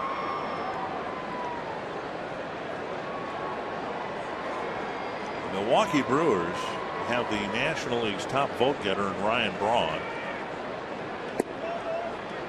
Ricky Weeks has moved into the first spot at second base. Which he should. He's having a great year. And Prince Fielder will probably be the starter, I would guess, because Albert Pujols, the top vote getter, won't be playing because of his broken wrist. So here are the Brewers. Again, a medium to small market team. And they're going to have 3, very likely, 3 starters in the All-Star game. That's incredible.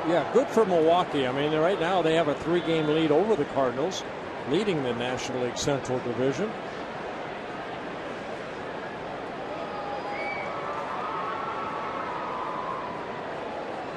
Two 2-1 to Carroll. latest foul. The National League results we were talking about. Ricky Weeks has taken over right now the lead at second base. Pujols the leader at first, but he won't play. Ryan Braun. That's remarkable. It used to be a big deal if a small, remember when Torrey Hunter was elected by the fans here, what, 8 years ago? That was a big deal. Jermaine Dye a year or two before that with the Royals. Almost unheard of. The Yankees and the Dodgers in the large markets dominated the balloting. Maybe it's a sign that, hey, with satellite TV and all that, people are watching us literally around the country tonight, that baseball fans are paying attention around the country. They definitely are. Full count. See if the runner goes here. There he goes, and it's ball 4.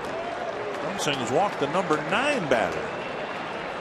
And he's definitely had a rough 4th and now 5th inning. First and second, one away. That's only the 3rd time this year he's walked 3 or more in a ball game. He walked 3 in Seattle or here against the Mariners, and then 4 a season high against the Tigers here. Well, here is Tony Gwynn. He drew a leadoff walk and scored the first Dodger run last inning.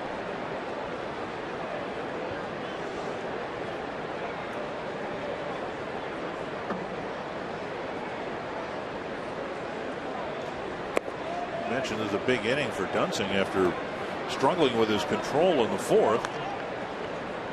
And now the 5th has some of our viewers, I think, on the edge of their seats. Well, he's missing with his fastball. He's not getting ahead, and that breaking ball is almost too sharp right now. He's missing down in the strike zone.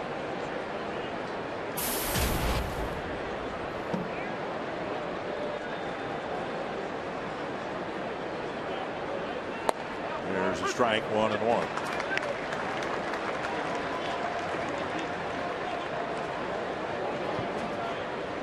So 13, 13, 12, and then 20, and so far 17 here this inning. Still only 1 out in this inning.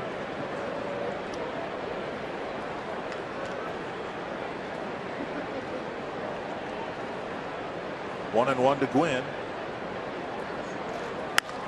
Fly ball lazily to left field. Easy catch for Repko, out number 2. Even that breaking ball left up right there, but Gwynn got underneath it a little bit to create that pop-up. So sometimes as a pitcher you can get away with some pitches, and thought he got away with that breaking ball. A lot of times good hitters will slap that ball. Gwynn got underneath it. There's Casey Blake. Fly ball to center, and then he walked in the 4th.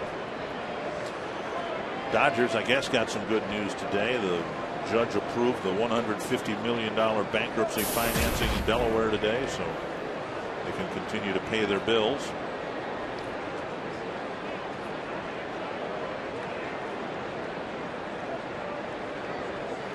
Strike on the outside corner.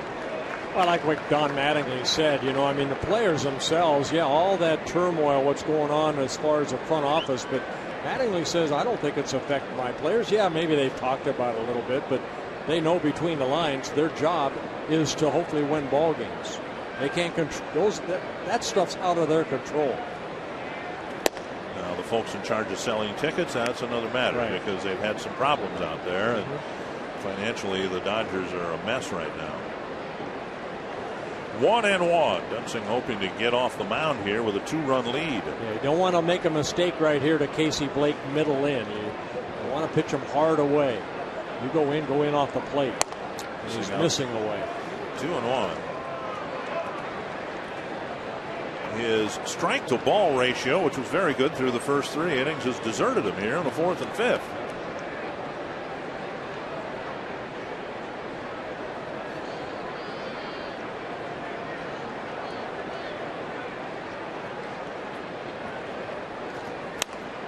Came inside, got a foul.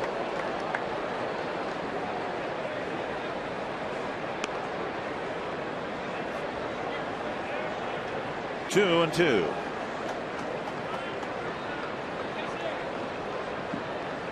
A look of concern on Rick Anderson's face after the Twins gave Dunsing a couple of 3-run leads. Right now everything's been hard. Fastball, hard breaking ball. Hasn't really worked in that changeup. 2-2 to Blake. Dunsing with a fastball, full count. And Ethier on deck.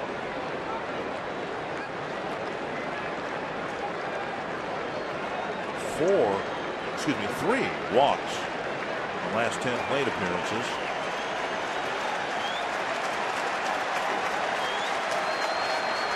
Full count, runners will go. And Blake flares it foul.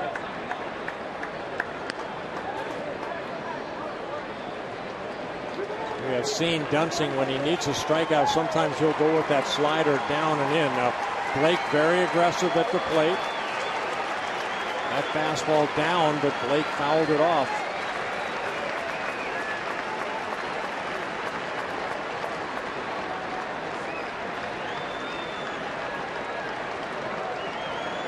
See, Rivera sets up after Dunsing comes set.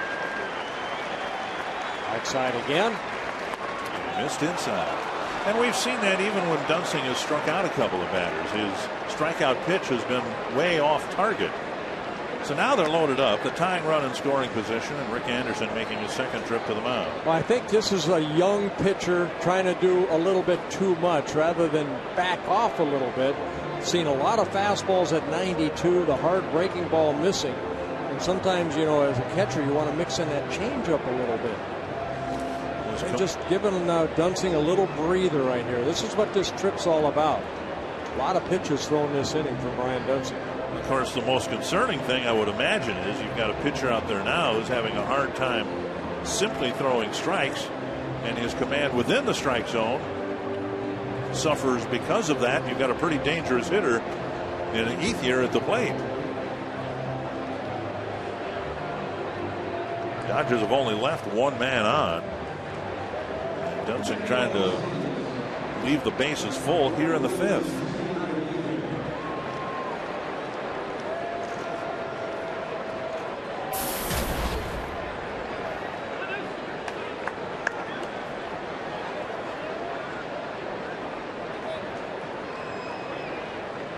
So Ethier, who's been retired twice by Dunsing, once on a strikeout, once on a fielder's choice, is up in a key spot here in the fifth. Jammed him and a dribbler foul. Ethier hit the ball fairly hard in the fourth inning. Casilla made a nice play to get the force out at second base.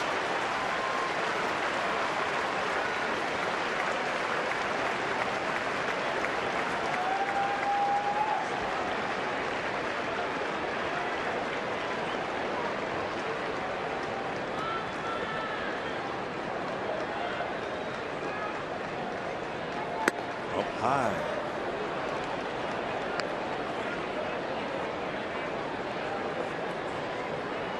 So that's the changeup right there at 85, and that was up in the zone. And what you want that changeup to do is land on top of home plate. So just trying to overthrow a little bit, opening up too quick.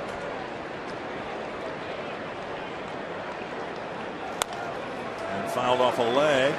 Dunsing at least now will work to Ethier ahead. That was a better pitch. That was a better pitch. Stayed back very nicely there.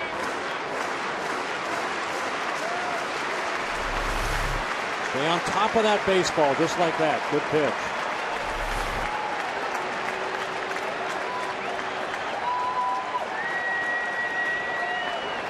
Fifth inning tension here at Target Field.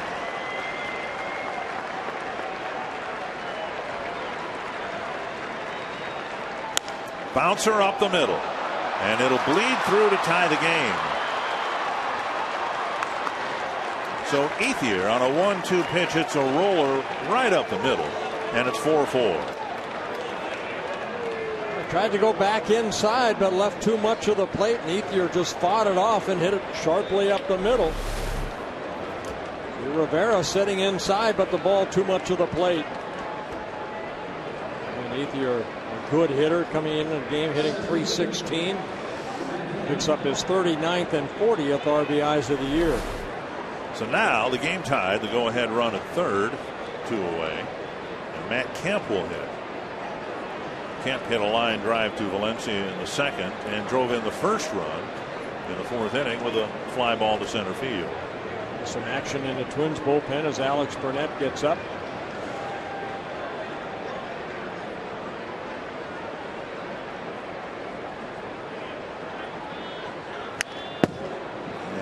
got a pitch out over the plate and fouled it straight back. Another change up.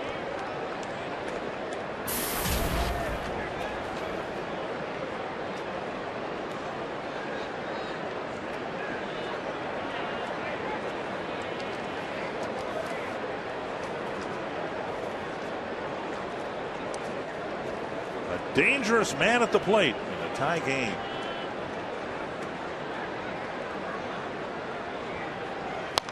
Two strikes.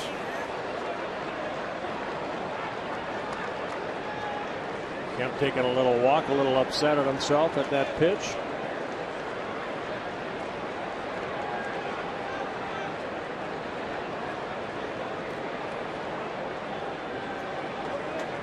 Kemp with 22 home runs. The Twins' active roster has 28 this year.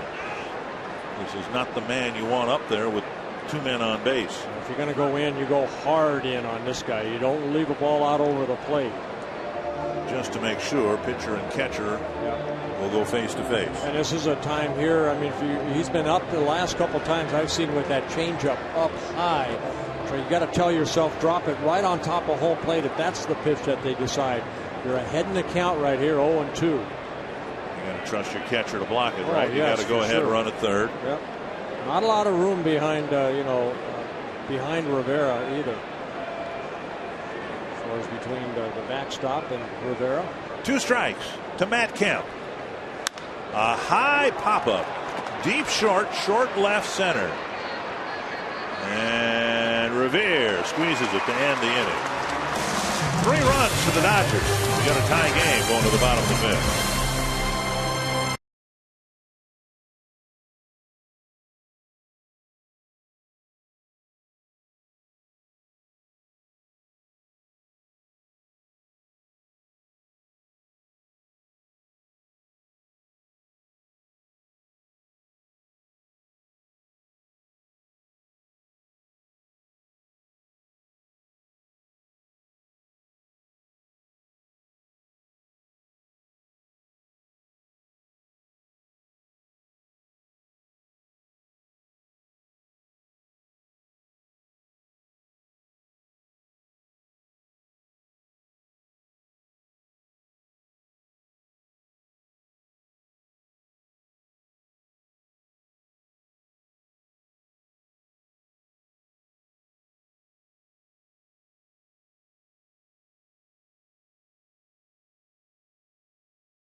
This is Kay and Paul and Bert. You're going to make it one man's night. Andy from Earhart, Minnesota.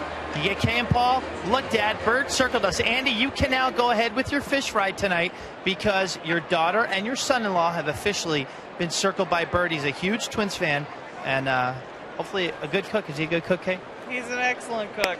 Excellent cook, and you've been circled by Bert. Woohoo! I don't Congratulations. know. You can't follow that up, man. Ted Lilly in a tie game now facing Mauer, Kadire, and Valencia in the Twins' 5th. Fly ball center, and Kemp over a few steps, giving away now to the left fielder Guillen, 1 away. And that'll bring up Michael Kadire, 0 for 2 against Ted Lilly. But our window concepts, window of opportunity, focuses on Kadire and his month of June. I think this month of June, Dick, with Kubel out, Kubel was kind of having an all-star type presence for the Twins, where now I think it's shifted over to Michael Kadire because of this hot month of June. Canayer takes the ball. He stayed healthy. Hit a liner to Carroll for the second out of the first inning, and then he hit a comebacker to Lilly. 1-1. I think one thing we've seen from Ted Lilly is hitters get themselves out. You know, he's got that big, slow curveball, no walks, no strikeouts for Lilly. Just giving up 7 hits. How many years did we move the ball in and out? How many years did we say that about Jamie Moyer, Jimmy Key? Yep.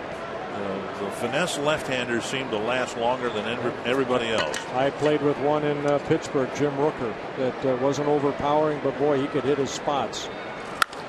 Kadayer's screaming line drive to center, but it's caught by Kemp. Kadayer's hit the ball on the button twice for outs. 2 gone, and that'll bring up Valencia. Well, again, there's my point right there. And in my scouting report, I said about Brian Dunsing, watch this guy go about his business, you know. I mean, yeah, he gave up some runs, but, hey, you wait for your team to pick you up, and right now they're tied at 4-4. You can learn by, even though he's competing right now, Brian Dunsing has watched Lilly pitch. Swing and a miss. Great changeup right there. Valencia reached on an error, a little pop-up he hit. Casey Blake couldn't catch it in the infield grass. And then he hit a rocket into the left field corner for a double. And now a little flare. Might have broken his bat. He has his second hit. Just think for a moment, with everything that's changed on the diamond for the Twins, every position that's been fluid, to say the least, and the one anchor of it all has been Valencia. I mean, how many different people have played short, second, first, catcher? The outfield has been in chaos all year long with all the injuries. And Valencia, I know, .217 batting average is a little disappointing. Where would they be without him? He's the one guy Ron Gardenhire's been able to write in his lineup every night. Yeah, he and Kadayer. Those are the two. Right. You just don't know where Kadayer's going to play, but he's going to be in there. 1 strike to Luke Hughes. Luke Hughes got A.J. Ellis on that back swing.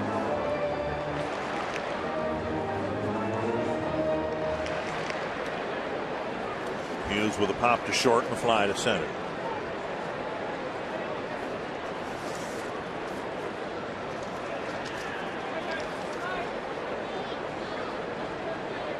Luke Hughes hasn't homered since the end of April.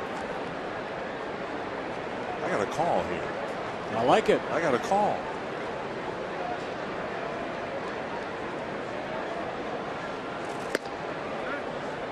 One and one. 1 home run on the year for Luke Hughes. 9 runs driven in. 6 doubles in 33 hits.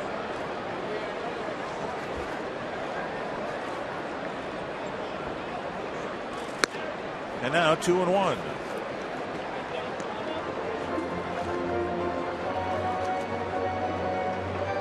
Ted Lilly has allowed 15 home runs on the year.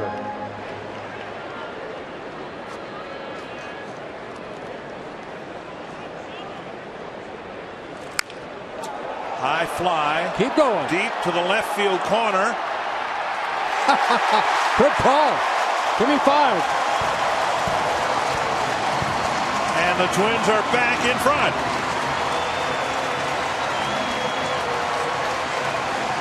Now that's a call. Luke Hughes with his 2nd home run of the year because he heard what you were saying.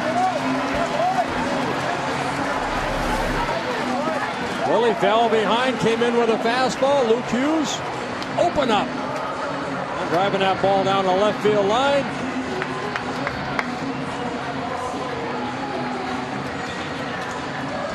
Don Mattingly is going to come to the mound here. It looks like Ted Lilly. All right, while you're hot, give me about 5 good numbers, okay? See, Gwynn, if it had not cleared the flowers out there, Gwynn would have stood a pretty good chance of catching it. Pitching change here in the 5th inning with the Twins back in front.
down the right field line into the second deck and caught a guy not paying much attention. That gentleman not paying perfect attention is New York Islanders and former University of Minnesota Golden Gopher star Kyle Oposo. Kyle, what happened on that play? Well, I saw the ball coming, and I was talking to one of my buddies, and it was going to land in the first row, so we didn't even get up or anything, and then tipped off about 3 guys, hit me in the shoulder, and just kind of dropped right next to me. I didn't have to do a whole lot. Dick and Bert, here's the good news right here. In his right hand is that foul ball. What are you going to do with it? I was looking around for a kid to give it to, and I didn't find a worthy one, but I'll probably give it to somebody tomorrow at workout. Or maybe we'll have Dick and Bert sign it for you. Say, "Dear Kyle, pay attention. Love Dick and Bert." I'd love that, actually. I'd love to get circled by Bert right now. But Bert, can you circle this man who missed the ball? There you go. All right. Just got circled by Bert. Thanks, Bert. Appreciate it. All you have to do is not pay attention to a foul ball coming your way. I'll do it again, I hope. There you go, Dick and Bert. Thank you very much, Robbie. Kenley Jansen out of the Dodger pen to pitch to Jason Repko. Yeah, Jansen just 23 years old. My catcher in the WBC a couple years ago. Jansen signed with the Dodgers as a catcher, and then that didn't work out. Not much of a hitter. He looks like he's 6'8". He's a big boy. 6'5", about 260.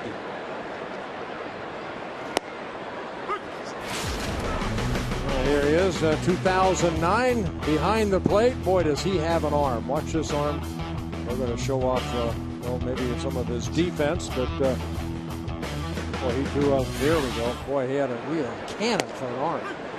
And he gets the inside corner, retires Repko, and ends the 5th inning. But not until Valencia gets his second hit, and Luke Hughes hits his second home run of the year. Nice call.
Weather forecast for the Twins here in Minneapolis. Game 3 against the Dodgers.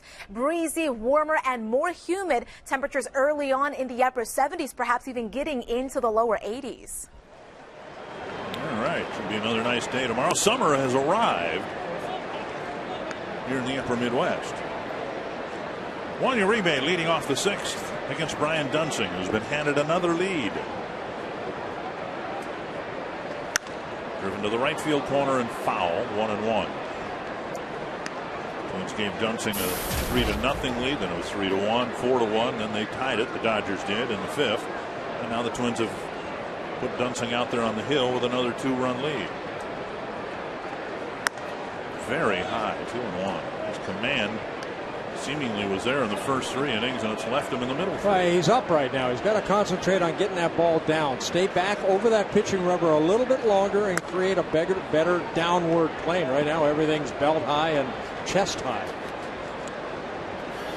And he had nothing to do during the bottom of the 5th inning, but think about that. And think about how he was going to get the ball down, and it just hasn't happened yet. Foul Called back. That's why a lot of times as a pitcher, when you get in this situation where everything's up, you look at the top of home plate and you just try to drive it toward the shin guards of the catcher. That's where it's important right now for Rivera to give him a good low target. And he came inside. He may have hit the bat, or did he hit Uribe? No, he hit Uribe. And the leadoff batter here in the inning will go to first. Hit something very hard, and I thought he might have hit the knob of the bat. He's, to use a cliche, he's all over the place. Target's there, and he missed the target by 2 feet. I got the elbow of Uribe.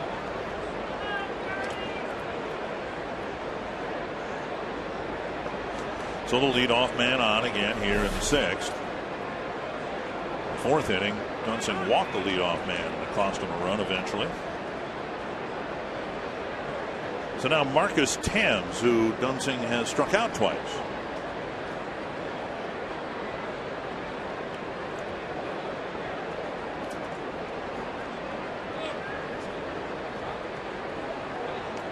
Thames, the only Dodger hitter, and here comes Ron Gardenhire. He may make a pitching change here because Dunsing just has not had any kind of command at all. And Thames a dangerous hitter and had a little history, successful history at that, against Dunsing before his 2 strikeouts tonight. It looks like we're going to have a pitching change, and Dunsing will complete 5, and that's it.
High-speed pitch. Well, Brian Dunsing, Ted Lilly, both left-handers out of the game. Lilly clocked as high as 89, Dunsing at 94, and this is where this game of baseball can drive you wacko, because the first 3 innings for Brian Dunsing, he needed 38 pitches to get out of the first 3 innings, only allowed the 1 hit, got the double play.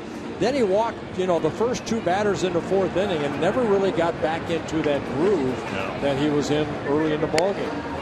Alex Burnett coming into the ballgame. One thing we've seen, Dick, is Rick Anderson, Ron Gardenhire really putting a lot of trust in Alex Burnett to get out of jams and maybe pitch an inning, maybe 2 at the most. He's going to try to put a 0 on the board here in the top of the 6th inning. And Marcus Thames is the hitter, with Uribe at first and nobody out.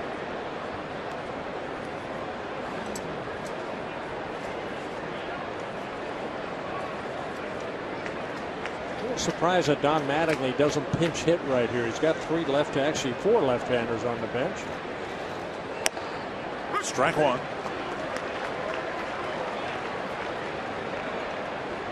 Case of Thames, 60 at bats and 3 ground ball double plays.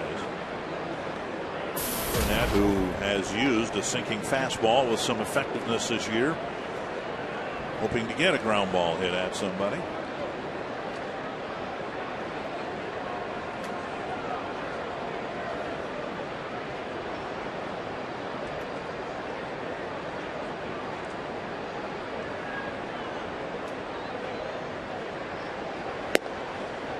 outside corner, 2 strikes.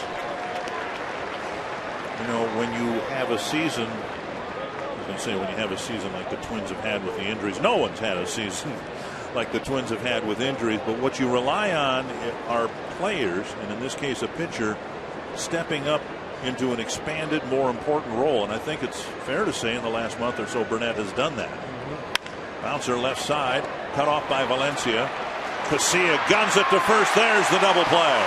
And there's that arm that Roy Smalley was talking about earlier of Alexi Casilla. So Valencia covering that hole between third and short. And then on the run, flipping it over to Casilla. Casilla quick turn and then showing off his arm strength. So 2 down, and Burnett gets the ground ball on the sinker. And that'll bring up Aaron Miles.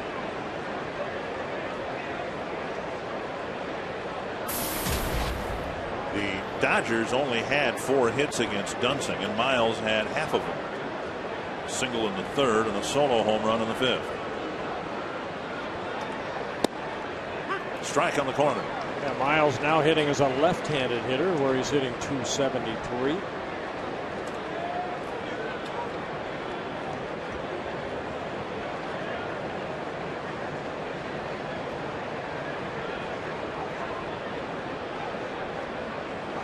Foul back. Miles has been at this for a while. This is his 17th year of professional baseball. Signed by the Astros back in 1995. 34 years old.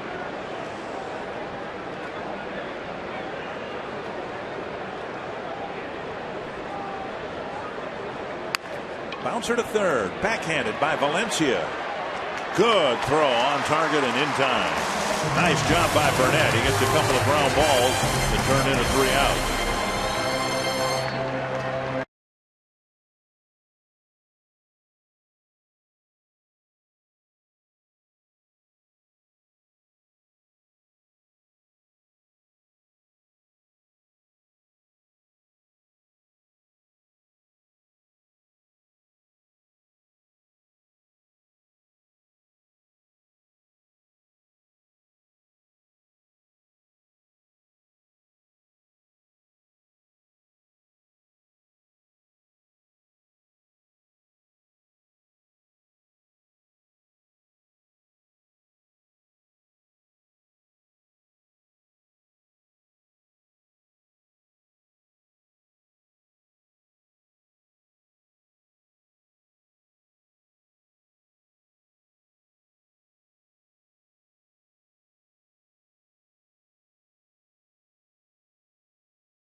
North Dakota is part of Twins territory, of course, and they need support more than ever right now during this tragic time of flooding.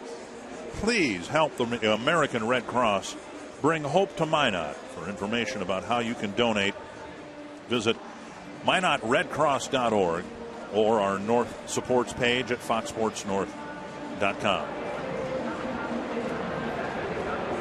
6-4, Twins leading. And now the bottom of the 6th, starting with Rene Rivera. Kenley Jansen starting this inning. He retired the last hitter, Jason Repko, by striking him out in the bottom of the 5th. A little nubber and it'll spin foul.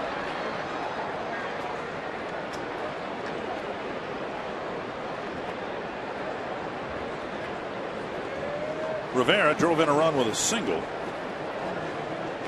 He hit a humpback liner towards second baseman Aaron Miles. He kicked off Miles' glove, and Repko came around to score.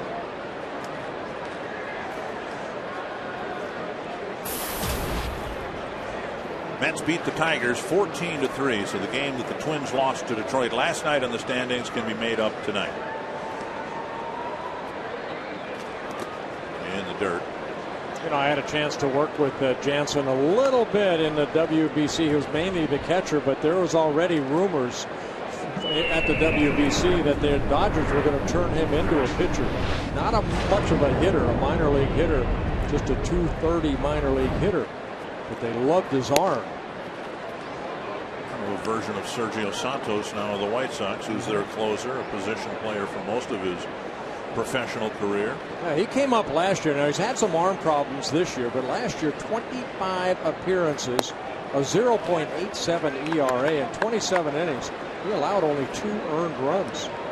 Also picked up 4 saves for the Dodgers last year.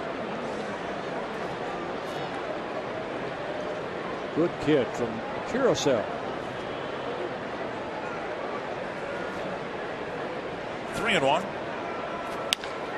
Fly ball center field. Kemp with lots of room. 1 away.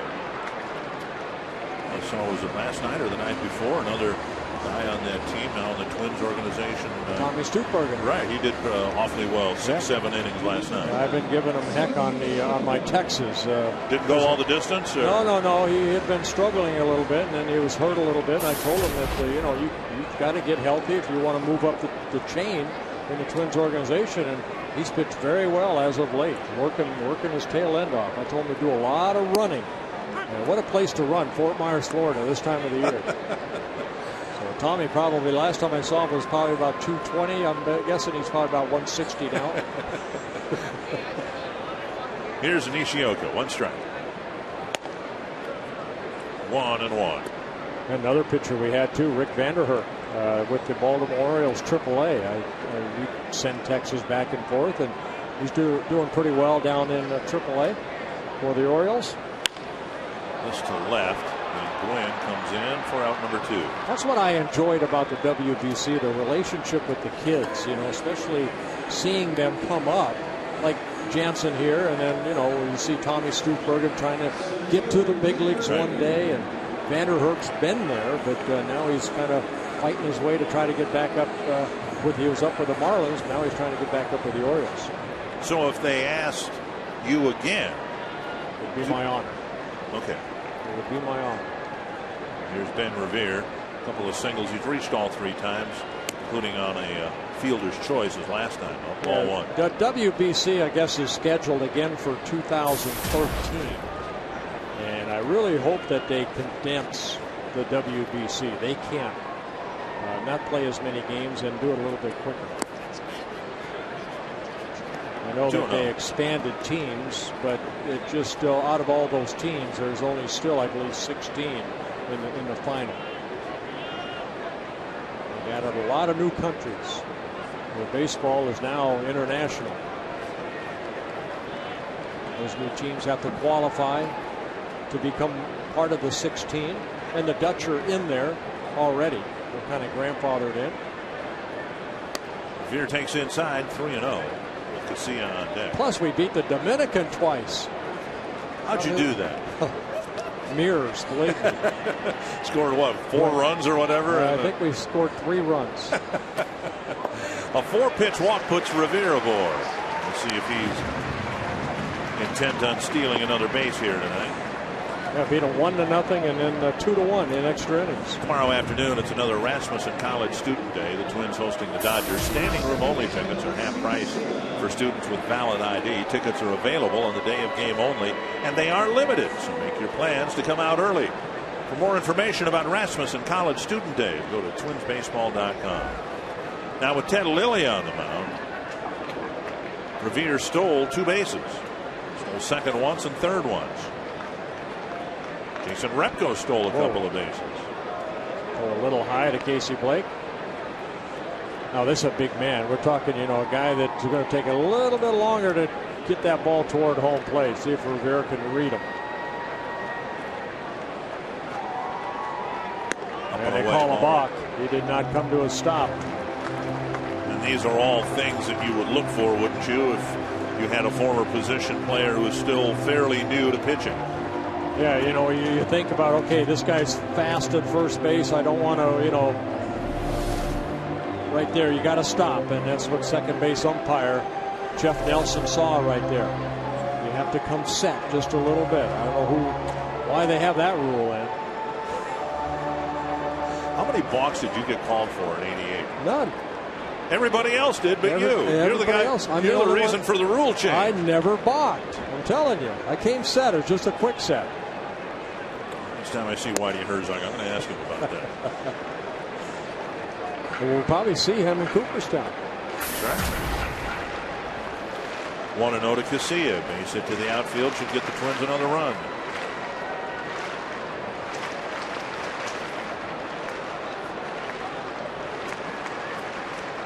Twins trying to take advantage of a 2-out walk and balk. 2-out hitting has been a key to this game for the Twins so far. 1-1. Hughes put the Twins back in front with a 2-run, 2-out home run. Revere with a 2-out single in the second made it 2-0. Casilla's 2-out double that followed made it 3-0. 4 of the 6 runs for the Twins, scoring on 2-out hits. Jansen calling out Ellis right there with a runner at second base, just making sure what sign they're using.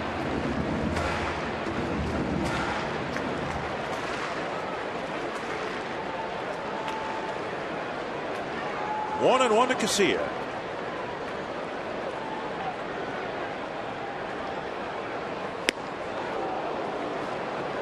One and 2.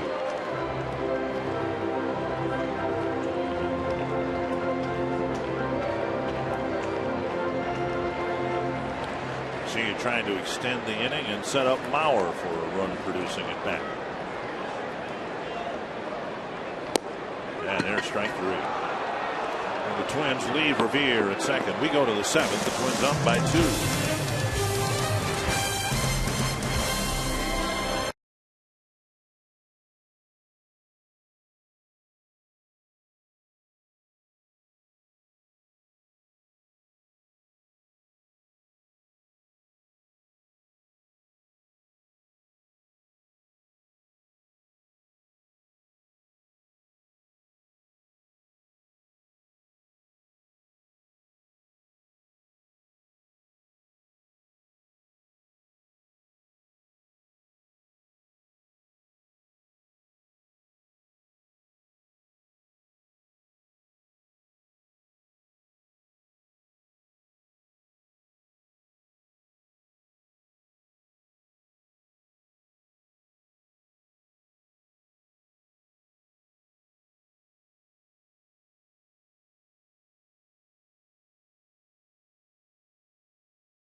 Of the game. On the first inning, Joe Mauer, an RBI single after Ben Revere stole third. He scores the first run. And then the Twins add 2. Good 2-out hitting. Take a 3-0 lead, but the Dodgers come back with 1 in the 4th. The Twins come right back with 1 more, make it a 4-1 ball game. And then the Dodgers tied it up in the 5th inning. And then nice call by Dick BREMER. A 2-run home run by Luke Hughes. It's the difference in the game right now, and A.J. Ellis will lead off the 7th against Alex Burnett.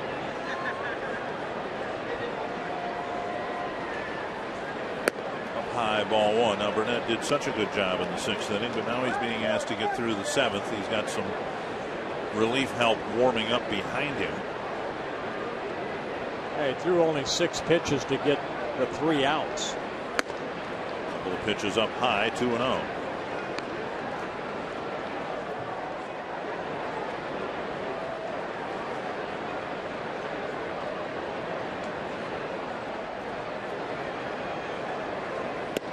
There's a strike. Would you agree with my description of Burnett as a pitcher who's grown into an expanded, more critical role with his ball club? Yeah, I said when he came in, it seems like, you know, Rick Anderson, they're showing him more trust into coming into the situation. I think over the last month, we've seen him come in with a couple runners on, and you need that final out. And Alex Burnett's been able to support that and supply that to Rick Anderson and the ball club. He's done a good job.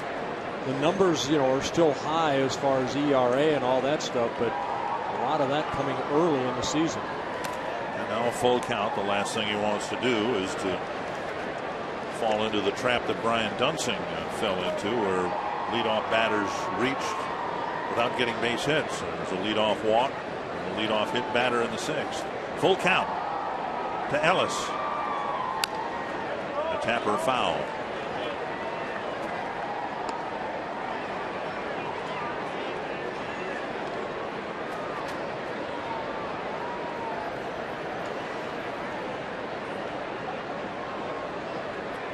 Rick Anderson pondering something and then turning to the bullpen phone. I think the phone rang right there that Perkins is ready. He's been loosening up.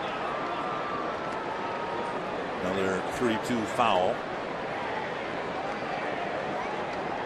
Can you imagine pitching coaches during the winter every time the phone rings? The right-hander's ready. Matt Guerrero, former Twin, loosening up. Or worse yet, if you're Rick Stelmasic in the wintertime, the phone rings. And you look around the house and there's nobody but you. Get Mike up.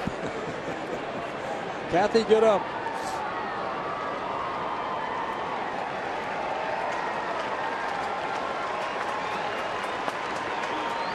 Three and 2 to Ellis. Hanging tough. He's got 3 two-strike fouls in this at bat. And a fourth. Oh, a check swing right there. The ball found the bat.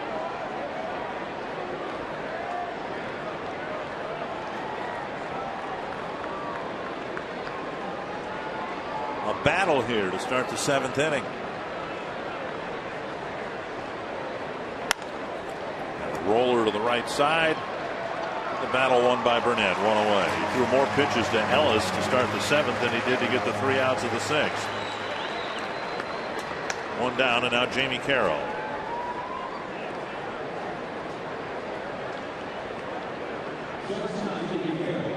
Carroll drew a walk and scored in the 5th.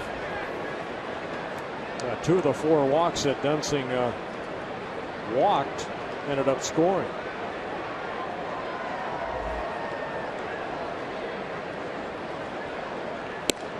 Strike on the outside corner.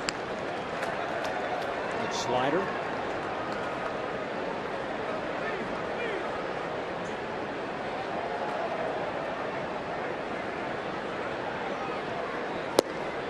Off the plate, 1-1. Well, Ted Lilly started for the Dodgers, and I wondered because he didn't walk anybody, he didn't strike out anybody. You know, starters usually get at least 1 strikeout. Just over the leap of Casilla. Carroll's aboard with a 1-out single. Last time Lilly started a ball game where he did not have a strikeout, you have to go to September 23rd of 2005 without a strikeout against the New York Yankees.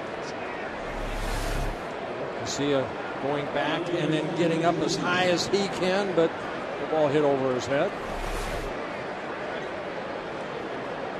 So now Tony Gwynn. And with Perkins warmed up, the Twins won't tempt fate here. They'll bring the left-hander in to face Gwynn. So Burnett got 4 outs on 3 ground balls, and then a little flare to right center will get him out of the game with the tying run at the plate.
defense and a couple of double plays turned. Yeah, A.J. Ellis hit into a double play in the 3rd inning, and then Marcus Timms, the first batter that Alex Burnett faced, hit into a double play in the 6th.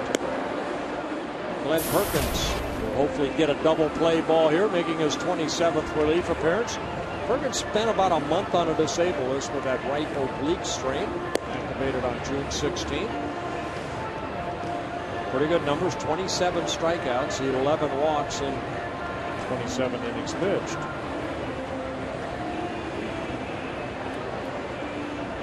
The Twins have said throughout that they feel of all their left-handed relief pitchers most comfortable with Perkins trying to get right-handed hitters and left-handed hitters out, and that's the way they're going to play this out, it looks like. Hoping, of course, that he gets the lefty Gwynn, but with Casey Blake on deck, a right-handed batter, there's no one else warming up in the Twins bullpen. So Perkins' job here is to get the Twins through the 7th inning.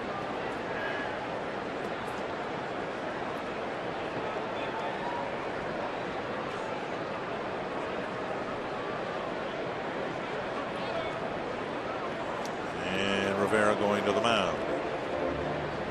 Again, the Twins, what they do, Rivera going out, they'll give more than one sign with a runner at first base, and Perkins and Rivera just wanting to make sure what that is.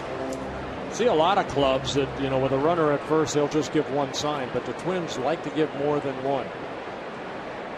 Just in case that runner at first base might be peeking a little bit. There's a bunt, foul. Well, they're not supposed to do that. No. They're not supposed to try to steal signs when they're at second base either, but they do.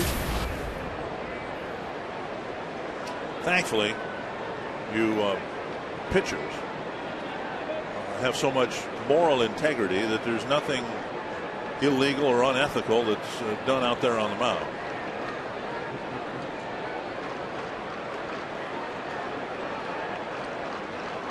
Half swing, that'll be a strike. 1-2. See, sometimes it's just best to be quiet.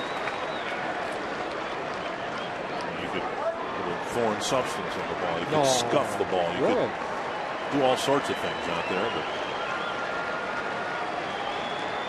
pitchers are the moral compasses of baseball. 2 strikes to Tony Gwynn Jr. Squibber, and Nishioka's got to hurry. Bobbles it. He got him.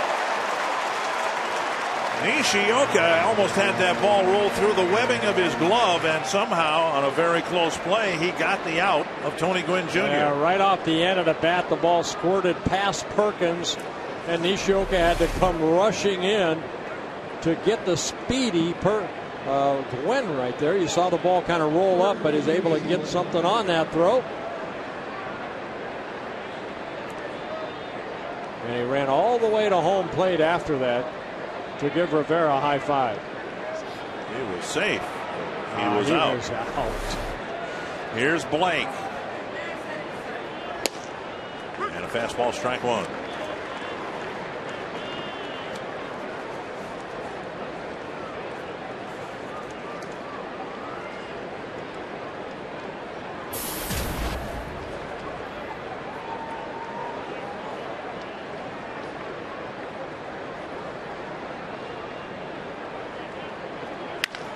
And a base hit to left. Carroll around third. Repko's throw coming through. And got him on the arm. He's out. Carroll is tagged out by Rene Rivera.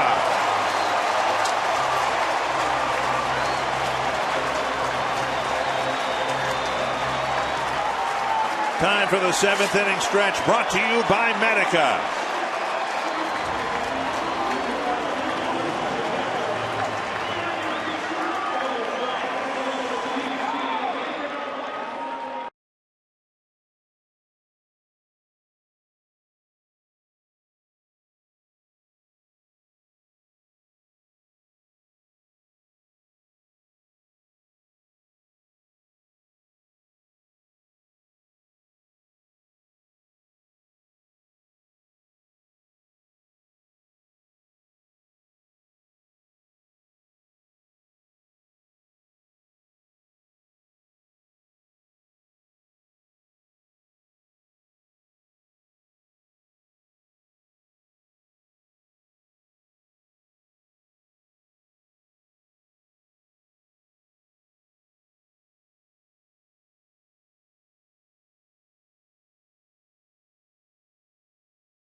by McDonald's. Right now, you can get 20 crispy chicken McNuggets for just $4.99 at McDonald's. By the new Quest 5-year price lock promise. Visit quest.com/promise for details. And by Goldman Sachs. For all the reasons you invest. Mutual funds from Goldman Sachs. Former Twin Matt Guerrero comes out of the Dodger bullpen to pitch against the Minnesota Twins. After 7 seasons, Matt Guerrero wore a Twins uniform. Now he's wearing a Dodger uniform. And who's the first batter he has to face? The guy that caught him, Joe Mauer. Matt Guerrero making his 40th relief appearance, so he's on track again to be pitched 70-some appearances a year. He did so well for the Twins. Ball 1. And so with this, the cycle, I guess, is complete. The Twins will now have faced John Roush, Brian Fuentes, Jesse Crain, and Matt Guerrero for the mainstays of last year's bullpen. Oh, taking the glove right off of Guerrero. A rocket. And Guerrero flagged it down and had his glove peeled off his left hand. You can't hit it any harder than Joe Mauer did right here. Matt just put the glove down and knocked the glove off out of his hand. And then alertly followed the ball, picked it up, and got the quick out at first. Wow. Here's Kadire. Kadire's hit a couple of bullets for outs. And he takes ball 1.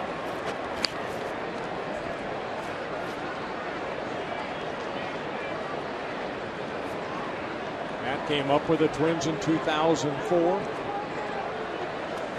Signed a 3-year contract with the Dodgers over the winter.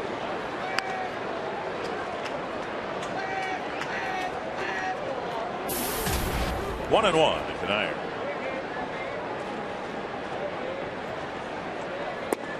And just missing the inside corner.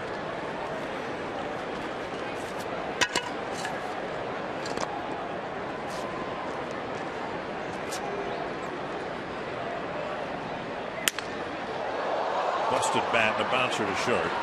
Carroll fires across, out number 2. Twins may have gotten 2 favorable calls in that inning. Yeah, Repko's good strong throw. Rivera has to go and out and get it, and he got the arm of Carroll. It sure looked like he got that foot on home plate before the arm was tagged. I don't know. Boy, from that angle right there, it looked like Rivera got him. And the last replay, too, it kind of looked like the arm might have been tagged before the foot crossed the plate. 2 down. Here's Valencia. And there's a strike. At any rate, it was a great athletic play by Rene Rivera because he had to field the throw way over on his glove side and swing it around to even touch the sliding runner on the inside of home plate. 2 strikes. 2 outs. Foul back. You know, Ron Gardenhire talking about the catching situation, saying, you know, he likes the 3-catcher setup, particularly now if Mauer gravitates even just a little bit toward first base. You know, and then you can play Rivera, for instance, pinch hit for him, have Thome maybe pinch hit for him, and still have Butera who can back him up. Well, what you can do is put Joe Mauer at first base and then DH Jim Thome. Right. A lot of different options if Joe were to play first base. Now, all that said, again, the hope is a week from now Jason Kubel will be back. Twins got encouraging news from Delman Young inside. And so let's just isolate the situation that would change if Kubel comes back. He's going to play. If you're going to have Thome DH, then Kubel's in right. Kadire's going to come in and play first base, probably. 2-2. And now a full count. Aren't they nice options for Ron Gardenhire that he hasn't had in a long time? I'd say it'd be his first options this year. Generally, it's been, you know, first 9 guys out of the trainer's room are in the lineup.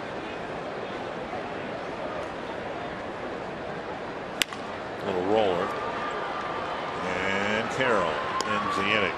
3 up, 3 down. Guerrero has a good debut against the Twins.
Of the Minnesota Twins and may not be reproduced or retransmitted in any form. The accounts and descriptions of this game may not be disseminated without the express written consent of the Minnesota Twins LLC, and that means Limited Liability Company. Okay. I was with Paul Allen today, and he told me that's what it was, and there's an explanation. It says often incorrectly called Limited Liability Corporation. Well, and then we were incorrect with that just last night. Yes, yes, and it's a limited liability company. Okay. So Paul Allen, thank you very much for that. And I think as we established last night, the chances of anybody disseminating that thing last night, over the head of Perkins and off the glove of Nishioka. So a leadoff single for Ethier here in the 8th inning. Last night was such a mess. No one would want to replay that anyway. Nishioka got a glove on it, but it skipped into center field for a leadoff hit. And Ron Gardenhire coming out to the mound. Perkins maybe asked to get Ethier out, but right over the head. Nishioka, the ball kind of got between him and out to center field. So Ethier picks up his second hit. Nishioka upset. He thought he maybe should have caught that ball or stopped it. Leadoff man on again for the Dodgers in the 8th. Joe Nathan will pitch next.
for $1. Twins play the Rays in a 1 o'clock game. It's Schweigert $1 a dog Monday. The first 20,000 Schweigert hot dogs will be sold for $1. Limited tickets are available for the game on July 4th, so call 833-TWINS or visit twinsbaseball.com. A 2-run Twins lead, but it seems like the Dodgers have been threatening in every inning since the 4th. And now one of the more important appearances for Joe Nathan in quite some time. Yeah, Joe Nathan just making his second appearance and coming off the disabled list. He worked on Saturday in Milwaukee, pitched the final inning of that Brewers 11-1 win, where he gave up a home run. And that was to Corey Hart. But you're right, Dick. This is, if Twins want to get back to 500, which is still their goal, they need Joe Nathan to pitch in this type of situation. Perkins, Nathan, to get to Matt Capps, hopefully with a lead. And so he'll face the most dangerous hitter in the Dodger lineup and maybe in any National League lineup right now, Matt Kemp. Kemp with a sacrifice fly, officially 0 for 2.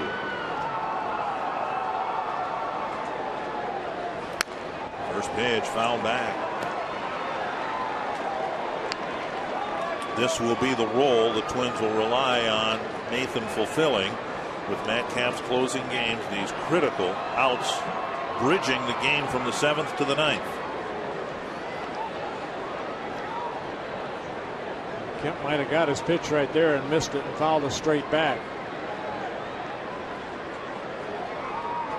1 strike to Matt Kemp.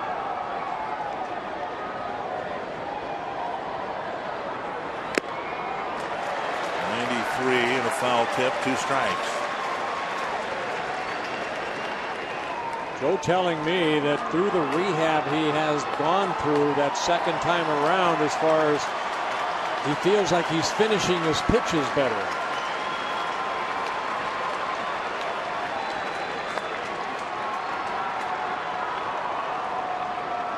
Two strikes to Kemp. Up and in.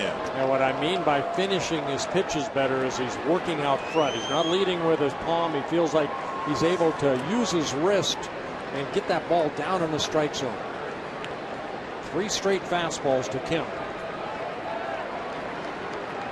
Joe has a curveball, slider.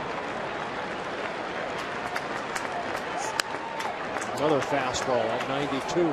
Remember his first save appearance, save opportunity of the year in Toronto. It was one breaking ball after another, and it almost seems like he threw more in that one outing than he's thrown in the rest of his outings combined. Right. Now again, if you're going to go in on this guy, you better miss in. He's got tremendous power. Rivera has put down 4 fastballs. 1 and 2. Now sitting down and away. And another fastball, but missing high. Walks higher than normal for Nathan. At least pre-surgery normal. Home runs more frequent. His command hasn't been what it was before his surgery. 2 and 2 to Kemp.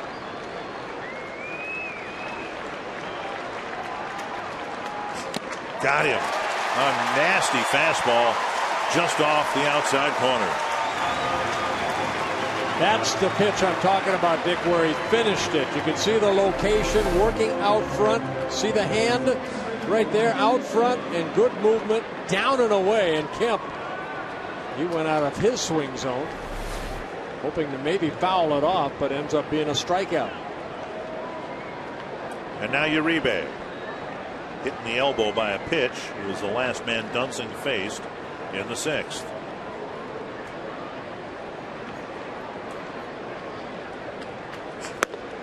Check swing. Ball 1.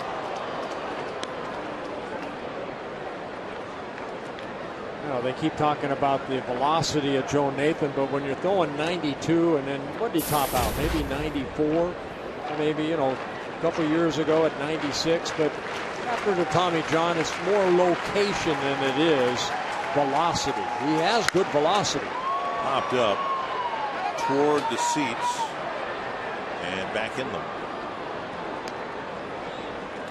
You know, you can throw 96 miles an hour, but if it's straight right down the middle, these guys are going to make the adjustment. They're going to hit it hard somewhere. So the pitch that he threw to Kemp to strike him out, that's where you want to be. That good follow through down in the strike zone. Which is interesting. Throughout that whole at bat, Nathan threw him nothing but 93-mile-per-hour fastball. 1-1 now to Uribe.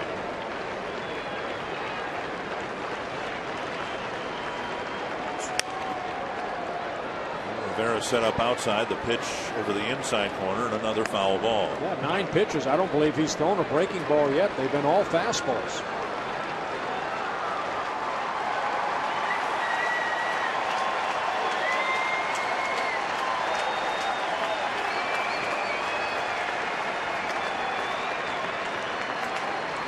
Uribe, a guy you have to keep the ball down. We've seen him hit home runs on balls that are about chest high. 1-2. Just off the corner at 94 miles per hour. Tough pitch to take. Yeah, very tough pitch to take. Wow. And similar to the pitch that Kemp swung at and missed. Yep. So now 2-2.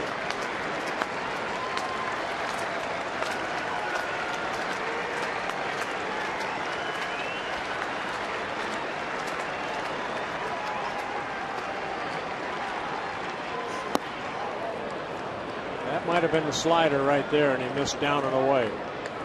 3-2. Ethier runs fairly well at first. We'll see if they send him with 1 out. Yeah, Tim Wallach looking at Don Mattingly, see if he wants to send Ethier at first base. Nice catch by Rivera on the 2-2 slider, and now the count's full.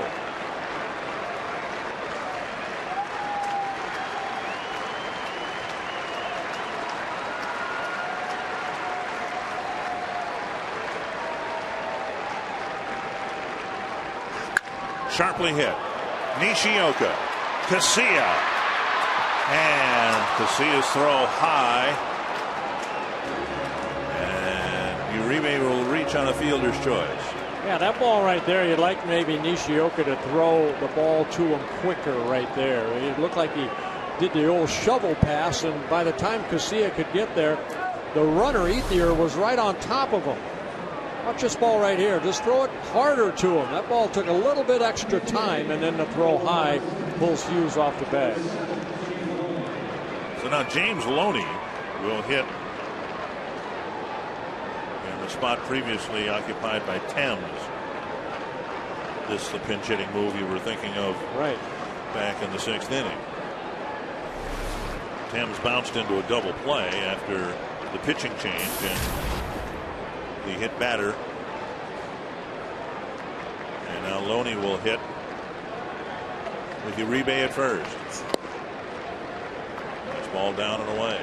Yeah, Loney started at first base last night. Got 6 at-bats, 2 for 6, an RBI single and then single. A couple singles for Loney and 6 at-bats last night. Not used to coming off the bench, just a couple of pinch hitting appearances. 0 for 2.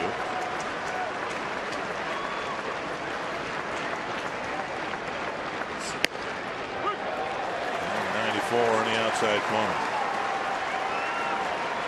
14 pitches, and I think just 1 slider. The rest have been fastballs. 93 to 94.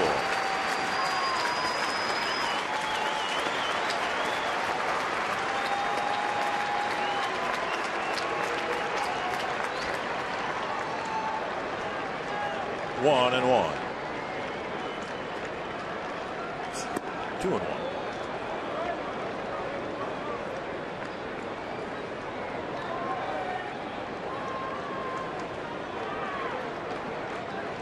Loney with 78 hits and only 13 extra base hits. I think what we're going to see out of Joe Nathan, Dick, too, is the arm strength has to build back up. 15 pitches, 14 fastballs. Off the end of the bat, might have cracked his bat. That ball looked like it had maybe almost a two-seamer. Kind of ran away a little bit from Loney. Whatever it was, backed off to 92 miles per hour. Take a look right here. Oh, little tail. 2-2, Nathan Loney.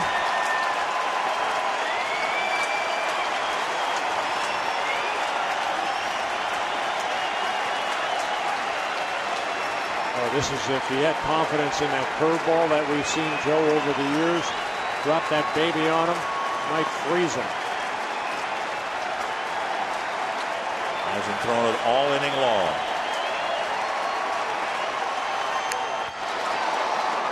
That's a high fastball up, and it was fouled straight to the back to the screen.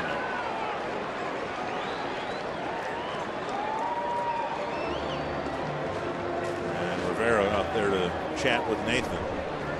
Well, you don't like to go 3-2, but Loney was on that high fastball. And again, you have to have confidence in more than just a fastball.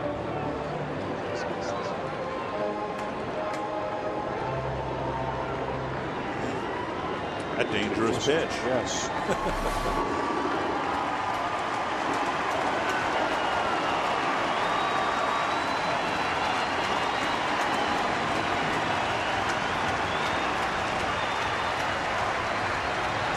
They tried to overthrow the only slider that he threw. And another fastball at 92.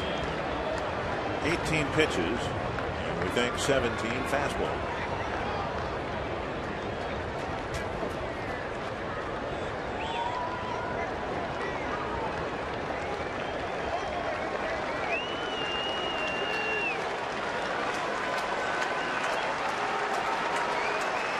Been a frustrating year for Joe Nathan. He's worked very hard to get back into the game. He could use a good moment. There's that curveball. There it is. Hello, Uncle Charlie. That's what I'm waiting for. Yes. There's a good moment.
Of the 8th inning, we've got our continuing coverage coming your way on Twins Live, presented by CenturyLink, featuring the Toyota postgame rep. We'll talk about setting the table, and those are the guys that everyone discussed in the pregame. Revere, Casilla, Maurer. Revere gets on base 4 times tonight. The table setters that are key to the Twins' success in the ballgame tonight. Agility, ability, and that's an instructional on playing second base with former infielder Roy Smalley and Bert Blyleven as well. And Gardy's postgame press conference. What do you think of the ballgame tonight, and how nice a turnaround was it after getting beat down 15-0 last night to come away 6-4 through 7.5 innings, Dick and Bert? We'll find all that and more on Twins Live. Very good, Robbie. Thank you very much. Luke Hughes will lead off the bottom of the 8th against Mike McDougall. Yeah, McDougall signing as a free agent by the Dodgers over the winter. Last year with the Cardinals. Twins saw him with the Royals and the White Sox.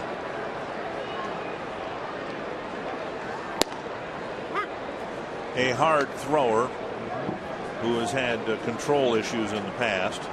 I'll tell you what, that was a great outing for Joe Nathan right there. And Alexi Casilla, I saw him between innings, patting him on the leg, saying, "Nice going, nice going."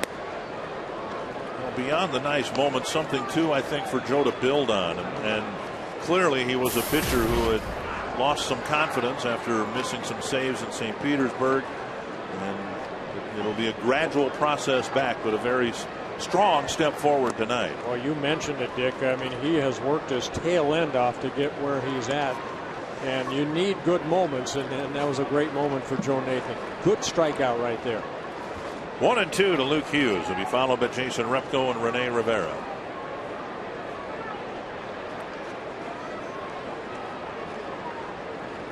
Ooh, check swing on a pitch that almost hit him.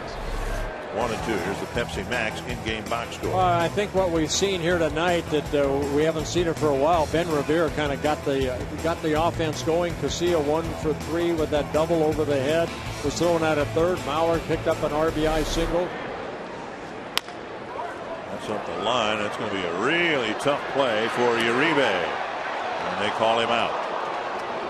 Another close play at first. Eric Cooper's had a tough game at first base. Some really close plays, and Hughes retired on a good play by Juan Uribe. And that'll bring up Jason Repko. Uribe kind of rounding that ball, getting set up to make a throw across the diamond. In the exchange, trying to get a good grip on that ball. Hughes hustling down the line.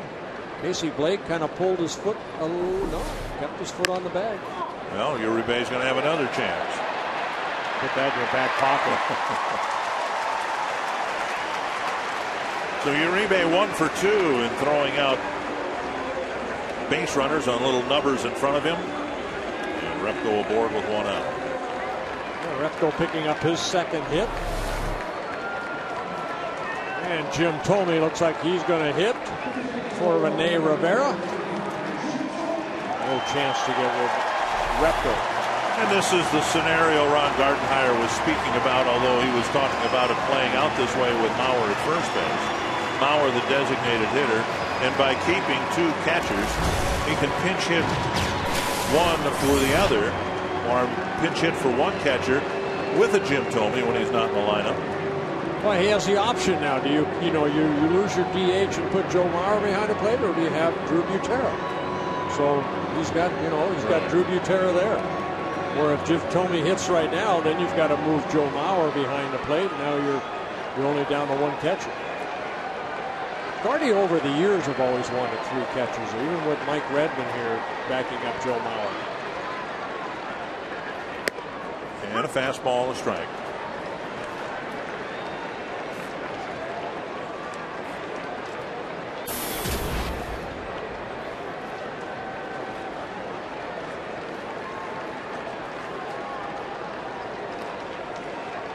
McDougall, one of those guys, everybody that's had him, White Sox, the Royals, loved his arm, concerned about his ability to throw strikes consistently, and seemed to figure out that eventually it would happen for him. And I think he's at a point in his career now where it is what it is. Well, he was a closer for the Royals for a while, lost that job. But he, in that sense, he really was ill-suited with his control issues to be a closer. It's the great closers the Twins have had. They've had a lot of them. They've all been able to throw strikes. And McDougall, whether it would be a wild pitch late or a walk, seemed to never really be able to have a smooth ride through the 9th inning. Well, he's with the Royals for 6 years. The White Sox. He got traded from the Royals to the White Sox. This is the 11th season at the Major League level. 1-1 to Thome.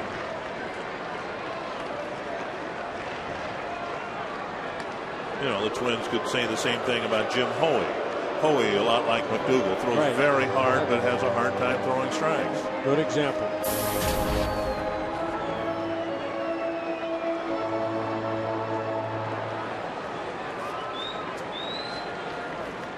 One and one to Tomey. And back to McDougal. He looks at second, throws to first. And Repko is at second with now 2 away. He didn't quite have a good grip on that baseball to throw it to second base, so alertly he got the out at first.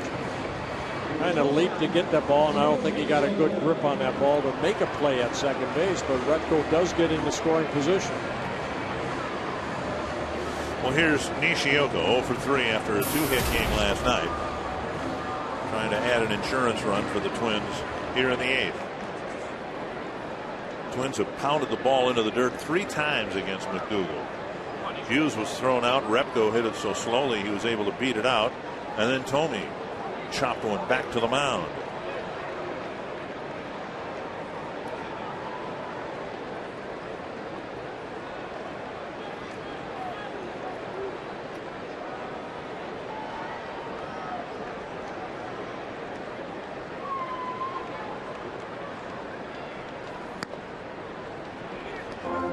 Of course, he's always been a relief pitcher.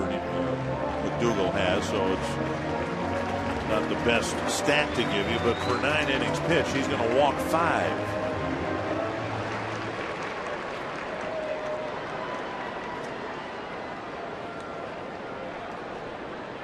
One and 0 to Nishioka, and now Ellis comes to the mound.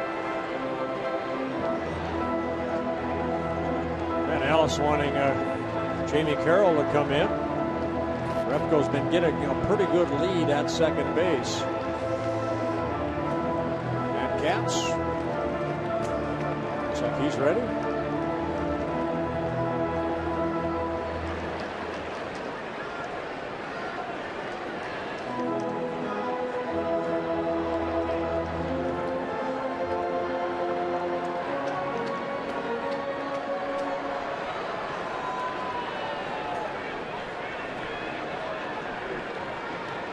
One and 0 to Nishioka. 2 and 0.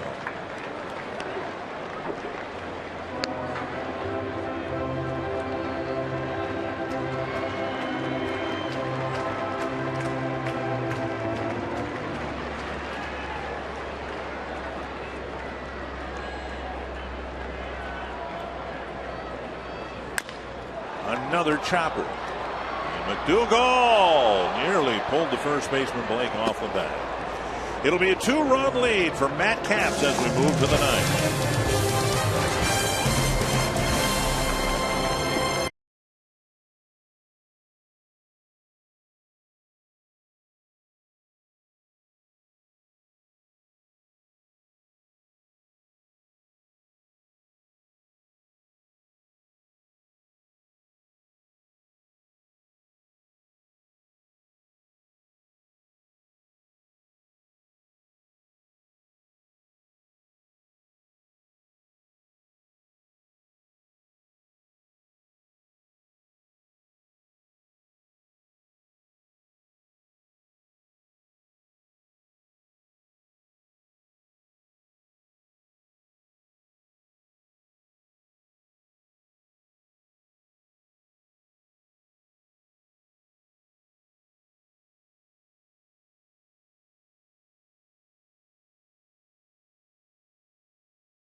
A nice comeback night so far for the Twins after being drilled 15-0 last night by the Dodgers. They've got a 2-run lead. They have it set up now for Matt Capps to pick up the save. Well, I remember in last night's ballgame, Matt Capps worked the top of the 9th inning. He threw 13 pitches, 10 for strikes, mainly because he had not pitched in a while. The last time he had pitched, you have to go back to June 18th when he got a save here against the Padres in a 1-0 win. Here's the Farmers report card presented by Farmers Insurance. Luke Hughes' 2-run home run, the difference in the game. On your call. Thank you very much. Yep. We'll give Luke most of the credit, however. Ben Revere with a couple singles, stole a couple bases, as Jason Repko did. There's Aaron Miles to lead off the 9th. He'll be followed by A.J. Ellis and Jamie Carroll. And strike one.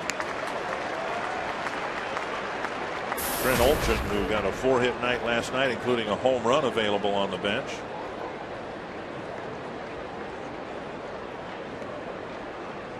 One strike. Miles bounces it to Casilla. And a quick first down. I think Olchin will hit right here. And a hit for Ellis. And a career night last night. Drew Butera behind the plate for the Twins.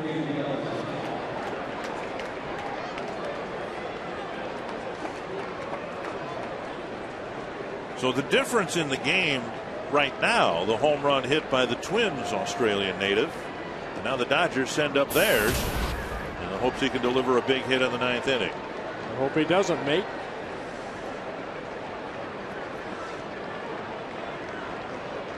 Deanna Navarro is in the on-deck circle now. He'll hit in the 9th spot. Capps just misses the outside corner.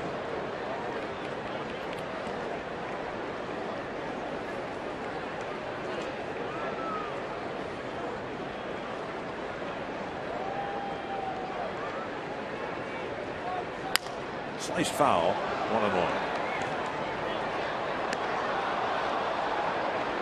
Red Sox and Rockies are going into extra innings. Tied at 2.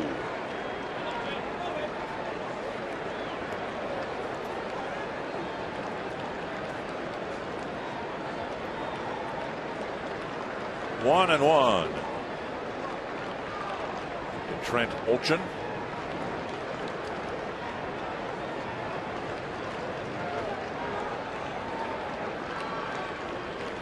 Foul straight back. Just rearing back and challenging him. In a sense, a little bit of a different situation here for Capps than it was for Nathan. In the sense that there was almost more pressure on Nathan in these situations because the batter was the tying runner. And here, Capps has got a 2-run lead, and lesser until somebody gets on base. He can just rear back and let it fly. Right. You're not afraid to, if the guy hits a home run, okay, you still have a 1-run lead. You just don't want to walk anybody. Right. And Capps is a guy that does not walk anybody. 1-2 to Olchin. 32 innings pitched for Matt Capps, only 2 walks.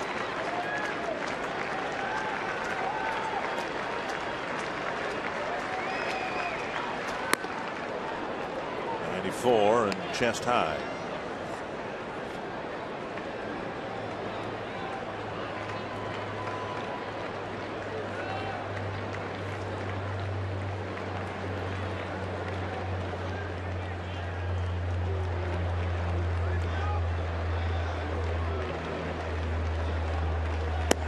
Now inside, 3-2.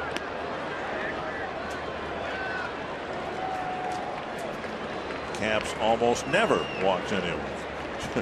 Just a couple in 32 innings.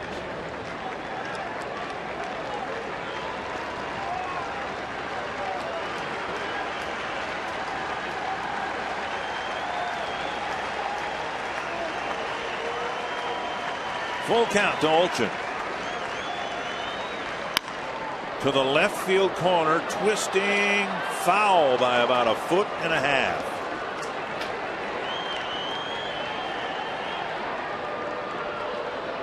Splattered on the warning track about 1.5 feet wide of the chalk line. Olchin just a ball slicing, foul.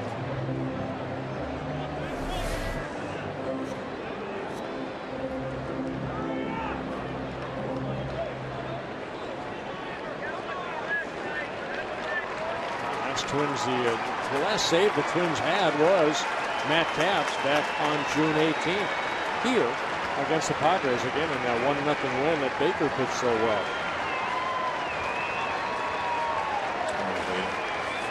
Fourth consecutive one-run win for the Twins at the time. Another 3-2 to Olchen. And he missed. So Olchen, pinch hitting, draws a walk, and now Capps has found himself in a situation where the batter does now represent the tying run. Now we're just saying we should never said that. Doesn't walk anybody. That's his third walk. Navarro pinch hitting. Hitting just 168. 1 for 8 as a pinch hitter.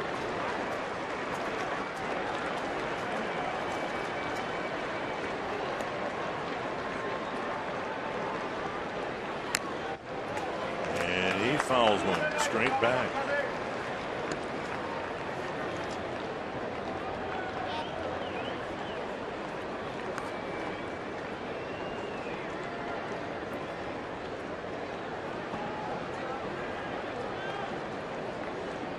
Made a pinch hitting appearance last night in the 7th inning and bounced out. We'll take one of those again.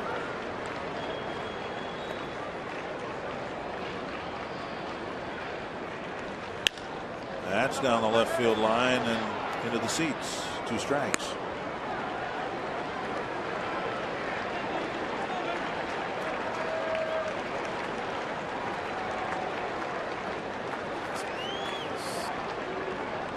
Albert warming up in the event we have a bottom of the 9th.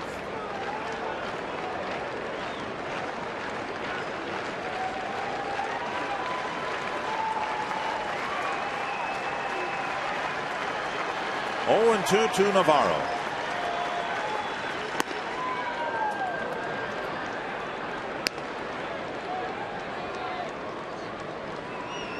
Brian Dunsing walked 4 batters, hit a guy. The rest of the bullpen did a nice job not issuing free passes. But now Capps of all people has issued a 9th inning walk. Well, Twins have turned 2 double plays already in this ball game. Is that your call? That's my call. Double play ball right here. I was going to have to hurry.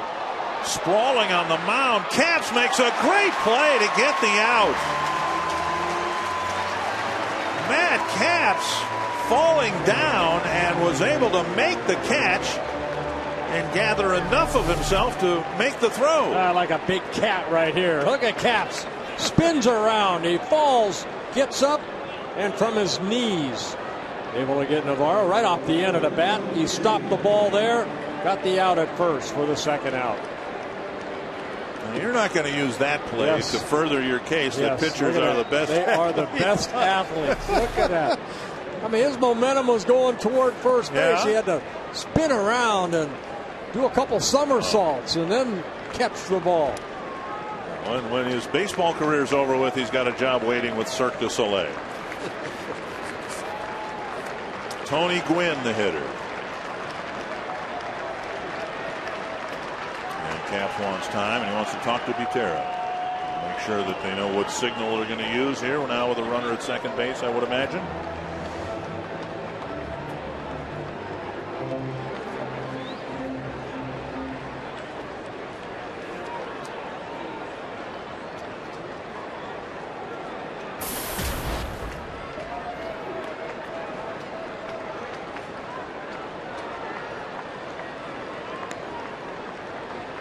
Two gone. Tony Gwynn Jr. at the plate. 1 strike.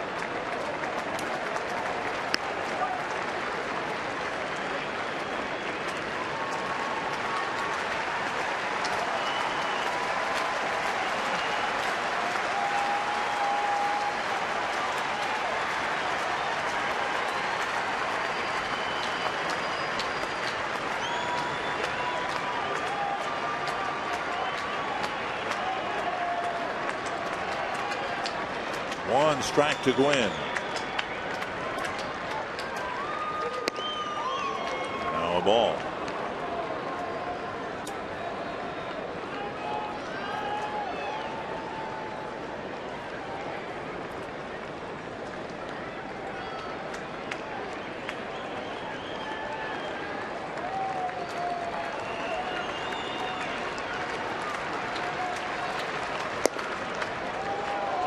2-1.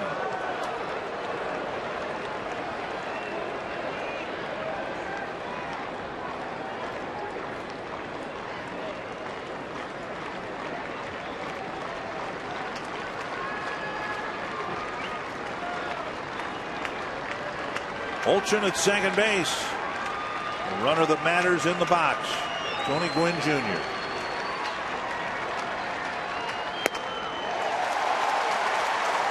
Threw that fastball right by Gwynn. Crowd of 39,755 on their feet. Another sellout here at Target Field.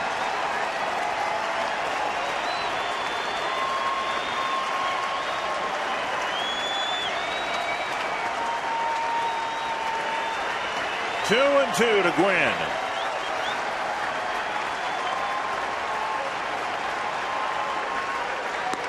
Three and two.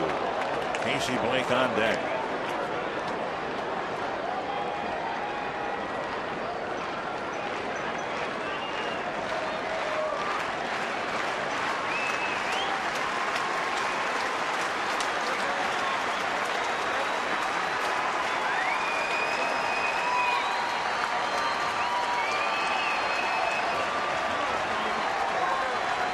Two-thirds innings of scoreless relief so far.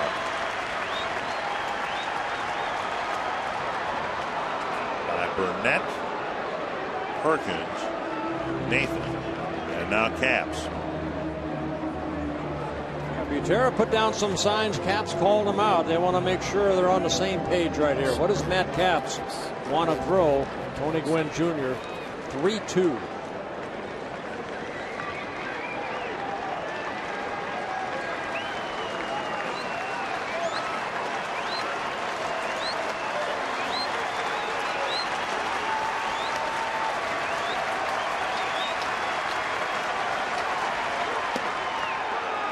Gwynn fills first base.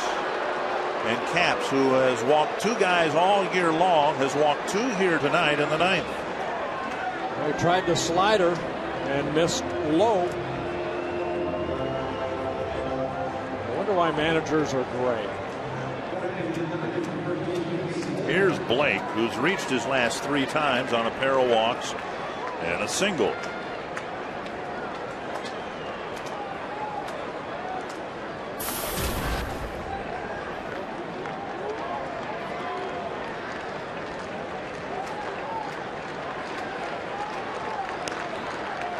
Gwynn at first, very good speed. Twins outfield trying to cut down the gaps. Off the plate, ball one.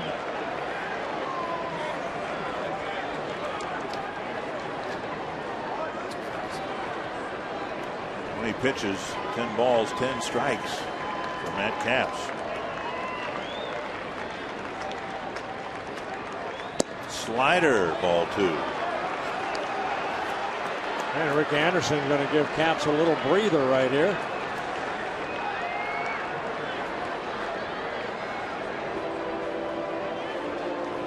And last night he worked one shutout inning through 13 pitches, 10 for strikes.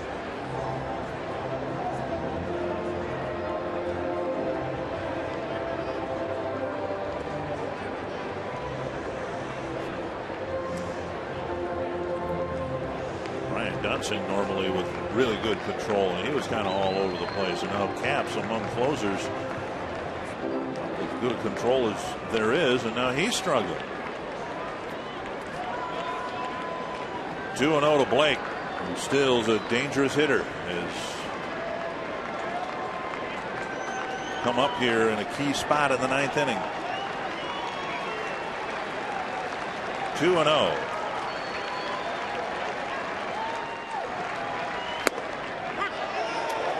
The belt called, 2-1. I think Casey Blake looking for something middle in right there, and that ball just a little bit high, but called a strike. Pretty good numbers when the count is in his favor.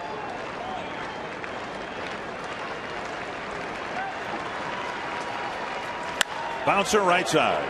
Casilla has it to Nishioka. And you can pull the covers back and take a look at your television. The Twins have won 6-4. Luke Hughes with a 2-run home run. The difference in the ball game, and the Twins. Nice call. Twins recover nicely from last night's thumping in Game 1 of the series. Anthony. They did. We'll show you exactly how they did it. We'll hear from Luke Hughes. We'll show you how the table setters were key to getting the Twins offense back on track, and a big